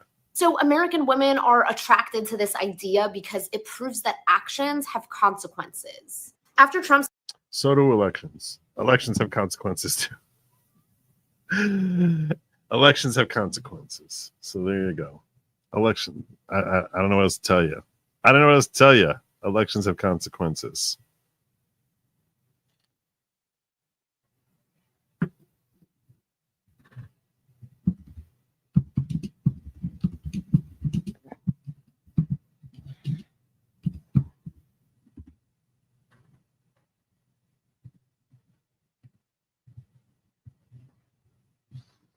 Let's share this story with you real quick, too. Last week, Nick Bosa, San Francisco superstar defensive end Nick Bosa, who happens to be a phenomenal player, he was fined by the NFL for crashing an interview wearing a MAGA hat. San Francisco 49ers star defensive end Nick Bosa fined by the NFL after crash post-game interview wearing a MAGA hat. The league fined Bosa $11,000 after he crashed a live interview. This is from the league say, after his team won against the Cowboys late last month, a league source told CNN. Bosa spoke with the media after it was announced the presidential race would go for President-elect Trump. He said the NFL fined him for jumping the interview. It wouldn't matter much to him. I don't know, he said Wednesday when they asked if he thought he would get a fine. I haven't got one yet, but if it comes, it comes. He added that he knew he'd get a fine from the NFL, but it was well worth it to wear the hat. So there you go, $11,000 hat wearing. That he got to wear it. It was great that because it served as like a nice little endorsement for his San Francisco for his fans in San Francisco. So that was Nick Bosa being fined for his actions last week. This was Nick Bosa today after he got a sack. This was Nick Bosa today doing a Trump dance.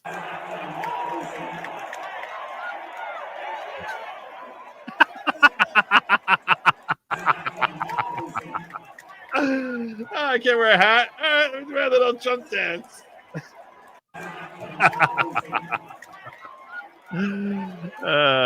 That was great. That was great. Trump dance sweeping the nation. God bless him. That was awesome. That was really awesome. This is from the league that basically spent, 3 years with their ridiculous Black Lives Matter, but we can't get political. We can't get political. Getting political is just, it's too triggering. It's too triggering. And speaking of triggering, I missed this. This was Jeff Dye, who's a comedian. Apparently when he got up at a rally that I missed this. Some of you may have seen this. I didn't see this till today. This was obviously before the election, but this is pretty funny. This is a pretty good comedian, Jeff Dye. Before we get into this, I am a comedian speaking on behalf of President Donald Trump and the Republican Party. So, disclaimer, jokes may include such things as sarcasm, satire, poking fun, parody, insensitive remarks about current subjects to get an easy laugh. Let it be known that you've been warned. If you suffer from Trump derangement syndrome, or a liberal who doesn't understand how jokes work, or in general, if jokes hurt your pussy, you're welcome to leave now. That was a pretty good opening there. That was a pretty good opening. There you go. Oh, I forgot to share this. Apparently, Nick Bosa is not the only one who decided that Trump dances are appropriate for football games. This is a Huskies player over here. I meant to put this back to back, obviously.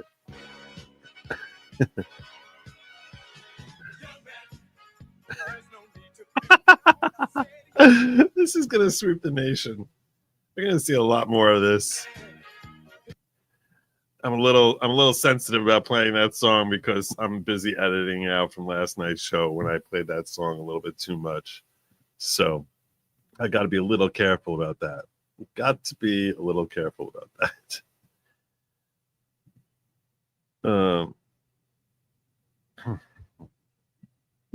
All right, I got some more. I got a couple more political ones for y'all. Couple of more political ones for y'all. And then I have some just offbeat videos that I found that I wanted to, that I'm just like, I don't even know what the hell to make out of this. I don't know what I'm watching here, but I found it hilarious, and I'm hoping you will too. At the very least, I'll give you insight into what I find to be funny. So, but this is still sticking with the political humor here for a moment. I thought this was great. A lot of people are talking about what Thanksgiving is going to be like now across America when people are meeting with family from across the political aisle. And this one is Thanksgiving's going to hit different at your liberal uncle's house this year. Thanksgiving's going to hit a little different. It's going to be a little different. So I'm wondering, is this going to be you at your liberal uncle's house this year?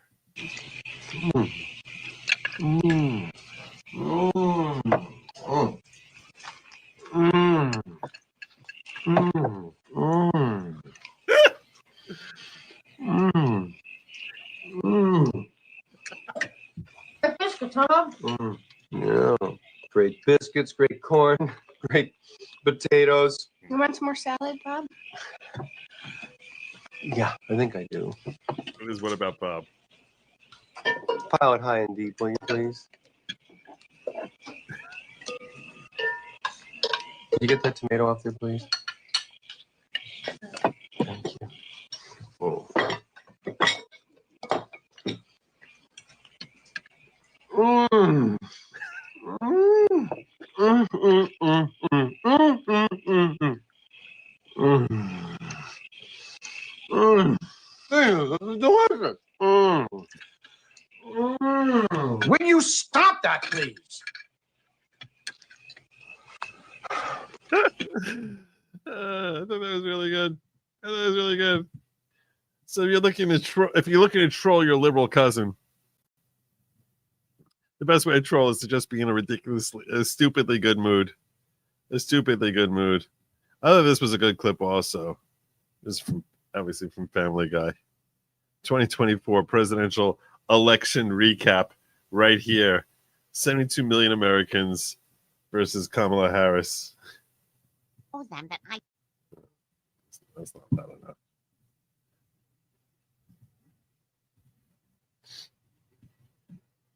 Oh, then, but I deserve to be Customer of the Week. You don't. Well, they probably see a woman like me and think she's got it all. They don't. I know it's a silly little award, but I don't ask for much. You do. And this is the one place that makes me feel happy. You aren't. Now, I don't understand what I'm doing wrong. I feel like I really vibe with everyone there. You don't. I'm one of their best customers. If I stopped showing up, they'd probably wonder where I went. They wouldn't. Because I'm a nice person. You're not. I tip in cash. So? And I can't think of one reason why they wouldn't pick me. I can. Oh, thanks for listening, Stewie. I had no choice. That was great. That was a great clip I right deserve there. to be cut. That was a great clip. What else did I have for you all? All right, this one was called The Hero We Need, but Not the One We Deserve. The hero we need, but not the one we deserve. Trigger warning. Trigger warning. My cousin just quit his job and then sent this to the family group chat. For every day that they refused to tell us who was on the Diddy Party guest list, I'm going to oil up one of my bros. And don't think I won't do it. I know where they keep it. It's at CVS. They have it in big, big bottles. I'll oil up one of my bros. I'll put it on the staircase. No one leaves. All you have to do is write down all the names of the guests from the Diddy party. People think Diddy's just, oh, he's a good musician. Oh, no, he's a rapper. No. Oh, and it starts tonight. For every night that I don't know who was on the guest list, one of my bros gets oiled up. He might even get back shots. I'm a man of my word.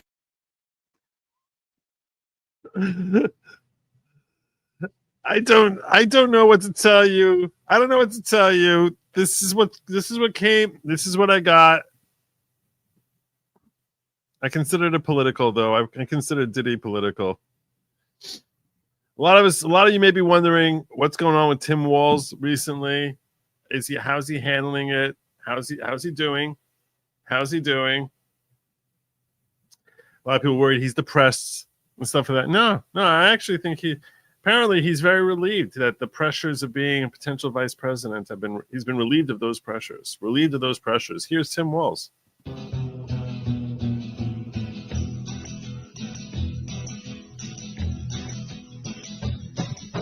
You keep saying you got something for me. I don't know if the music's going to hit me on this. I don't know. Best. You've been a messin' where you shouldn't have been a messin'. And now someone else is getting all your best. These boots. Is that AI? Is that do you think that's a man or a woman? It's got to be AI, right? I mean, that's got to be that's really good AI. Are made for walking, and that's just what they.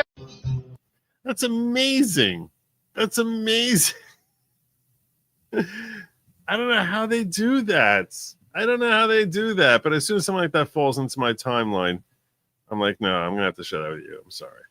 I'm sorry. This one is okay. I kept getting it over and over again, so I was like, all right, they really want me to share this one. Yeah, they all called him weird. He was super weird. He's very weird, very, very weird, very weird guys. And first they say weird things and they do weird things, and then that's when the weird stuff starts. Oh, good. You see? There you go. This one I'm like, okay, this one's cute. This one's cute. Do you find yourself acting irrationally? I'm fucking angry! Are you crying uncontrollably while recording yourself and then posting that on TikTok? Is your woke mind prohibiting you from living a happy life? Truth Social is introducing Trumpanol all across the United States. Trumpanol is designed specifically for those suffering from Trump derangement syndrome. Don't allow Trump derangement syndrome to control your life anymore. Trumpanol is fast-acting, delivering immediate relief from the stress campaign season. Side effects may include becoming a true Republican,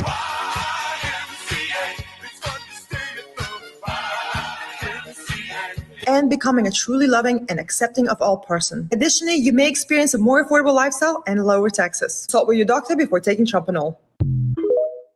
Okay. I was like, that's not bad. Do you find it irrational? I was like, that one's all right. That's not bad.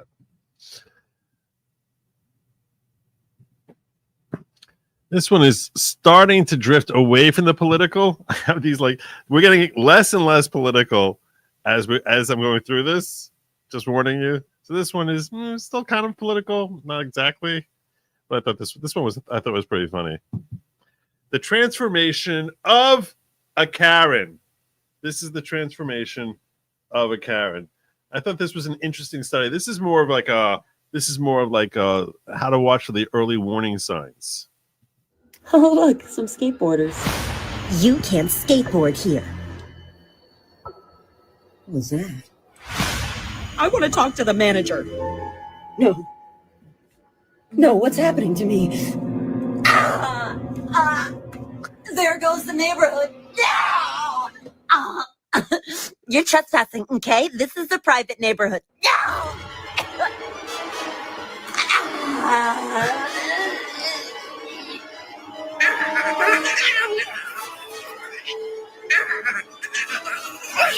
Don't film me.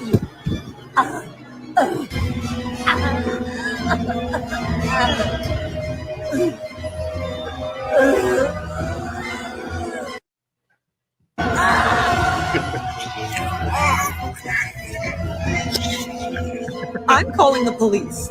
No! Please! No! God! Somebody help me, please! Oh!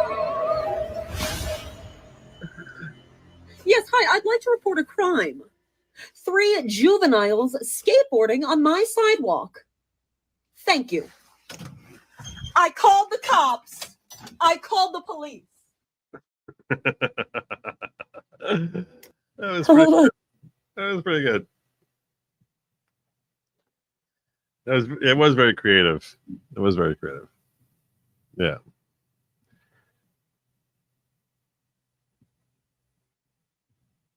This one I was like, okay, this is spot on. This was spot on. This is spot on. Kids born in the 70s and before.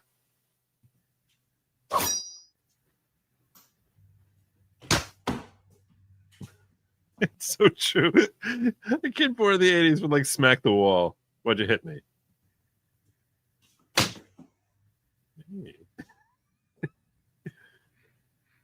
Oh. Oh.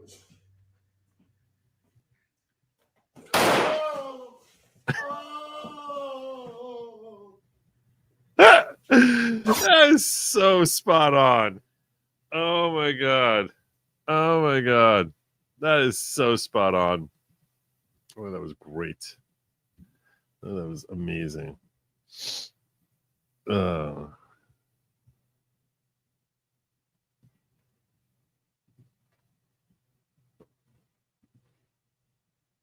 don't remember this one. This one was weird. Once we're covering kids born in the aughts, here you have a kid born in the aughts. Here you have someone just explained to me. This over here, we have a video of a trans man converts to Islam and seeks a Muslim boyfriend. This is apparently a thing now. I'm looking for a man who's at least 6'1", brown eyes, big nose, thick curly hair, hairy, just like furry, just like a carpet on his chest. Not a Zionist, from a Baba culture, Muslim or open to converting. I'm looking for a man who's at least 6'1".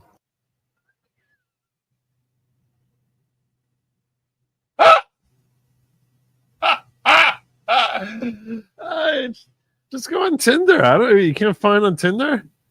You can't find that? What? That's so hard to find on Tinder. Why is that so hard to find? I don't understand. I don't understand. I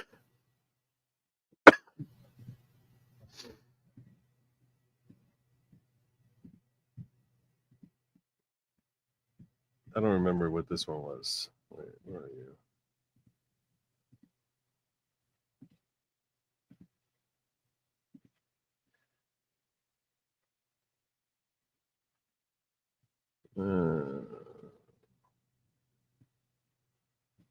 All right, now we're past the political zone. Now we're just into like weird things that I saw that I was like, I'm going to share that. I don't know how to explain it. I'm just going to share it. This was kind of funny though. This is when a Chick-fil-A employee forgets to say, "My pleasure." Okay, so we got the 2 chicken nuggets and then the number 1 that's going to be $22.50 at the first window. Okay, thank you. Yep, no problem. Or my pleasure. My pleasure. I said my pleasure. I said my pleasure, right? Fuck, dude, you gotta let me in. I said my pleasure. I said my pleasure. You can ask him. I said it. I said it. Oh, you can. I said it. I said my pleasure. I said it. I said it. I said my pleasure. So that was 2 chicken nuggets and a number 1. That's going to be $20.55 if you just pull around to the front window. What happened to the other guy? So there was no other guy, but if you just pull up, your food will be ready. Okay, thanks. Yeah, my pleasure. Okay. Oh, it was funny. I don't know why, but I thought that was funny.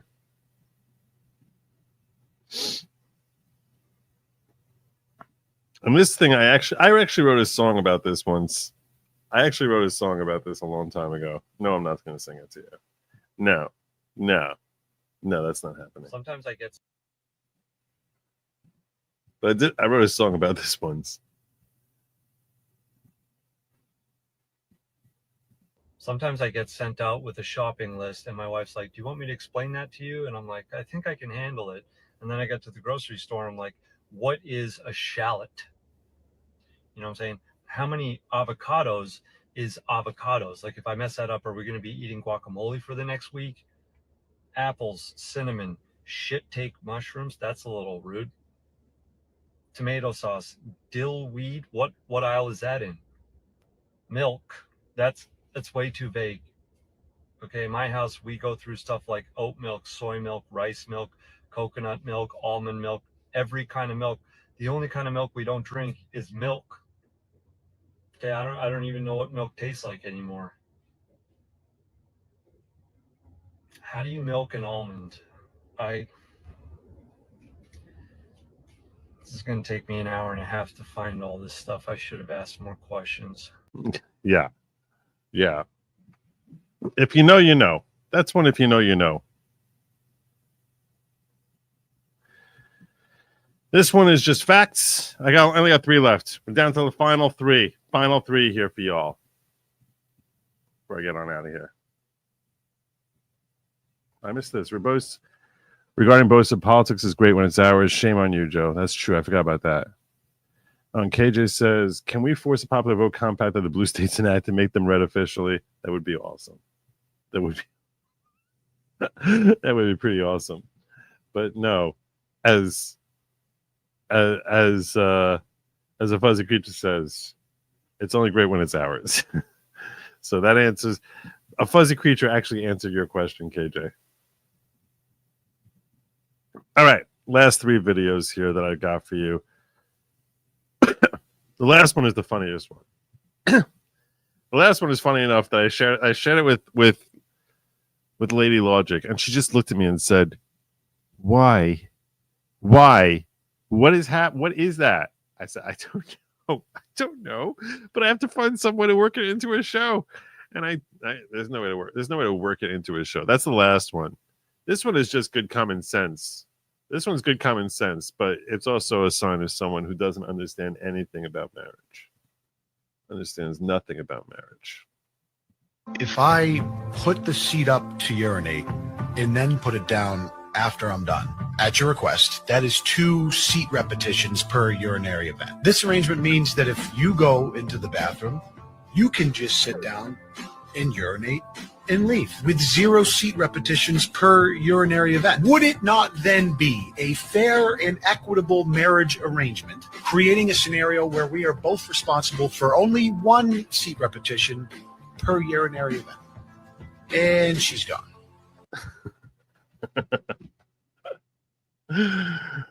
Yeah. There are other ways around that problem, you know. I'll just leave it at that. Okay, this one I'm not going to play the whole thing just because I'm going to definitely get hit with a copyright strike for the music, but I happen to love this song, and it just reveals I'm a child of the 80s. But I do love this song, and I don't know what's happening here. It's just titled, "The Internet is a Weird Place." The internet is a weird place. You got a guy with a chicken on his shoulder feeding a pig with a spoon. I don't know what's happening here. I don't. And I happen to love this song, which I know they'll copyright strike me for if I play it more than like 3 seconds at a time. So I can't play it for more than 3 seconds at a time. But I don't want to deprive you of any of the actual visual here. Alive, we were born to be.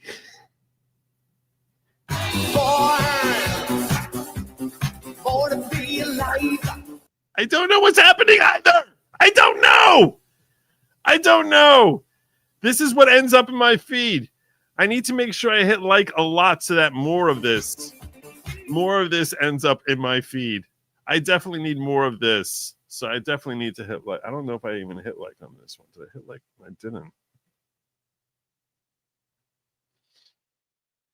I'm gonna retweet this just so that I get more of it in my feed. If you follow me, you don't have to watch it again. But yeah, I definitely need more of this in my feed. I definitely need more of it. And the funniest one of them all is this one. I also have Is this one right here. This guy right here is he's my hero. He's my hero. When you first look at this first visual,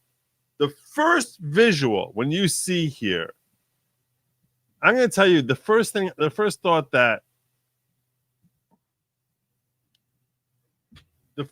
I had when I saw this visual right here just popped into my brain. When I just saw this guy with his leg up there with the black sock and sandals and that leg up there, the only thing I thought was, my God, that man has beautiful kneecaps. My God, he has beautiful, beautiful kneecaps. Obviously, that's the first thought all of us had.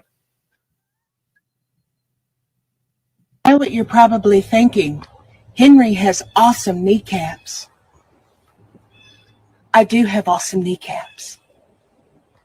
I used to be really self-conscious about my kneecaps, but then one day I realized how beautiful they were. We're all beautiful in Mother Nature's eyes. I also have voluptuous calf muscles. I know what you're...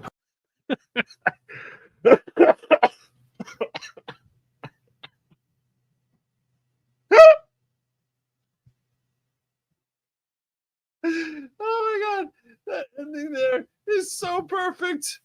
That's my favorite part right there.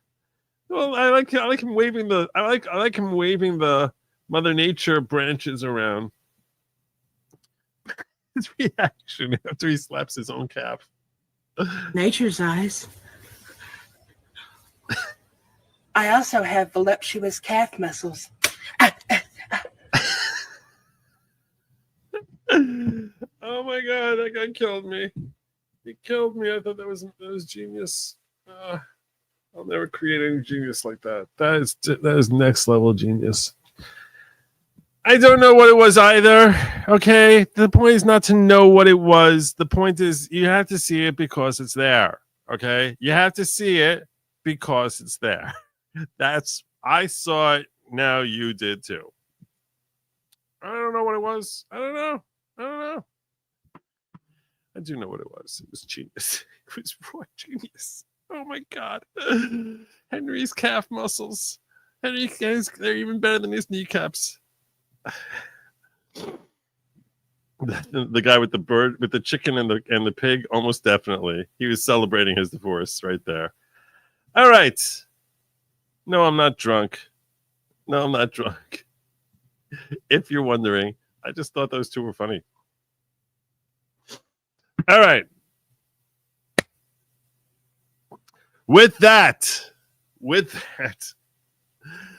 I don't even tell you not to eat the lab meat, because that's what ends up happening if you eat the lab meat. Those people ate a lot of lab meat. Don't eat lab meat. Plane is coming down. It's coming down like there's a steep angle. There's a steep angle, which means no bugs. Don't eat the bugs. Do not eat the bugs. Don't eat them. Don't eat the bugs. And as always, I'll be back here, God willing, tomorrow, probably around 10 o'clock, because that's what I tend to do. As president of the Senate, what role will Vance actually play? Is he solely just tiebreaker? No, he's apportioning where the money goes. Who's getting what funding in the next election? That's the real power there. He's basically saying, oh, GOP funding. Are we going to put it into this candidate who's a uniparty schmuck? Or are we going to give it to this America First person who's just looking to help America become a better place? That's the significance.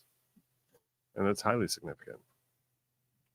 With that, I say to you, God willing, I will see you tomorrow evening at 10 p.m. Don't be late. Don't be late. Good night. Godspeed.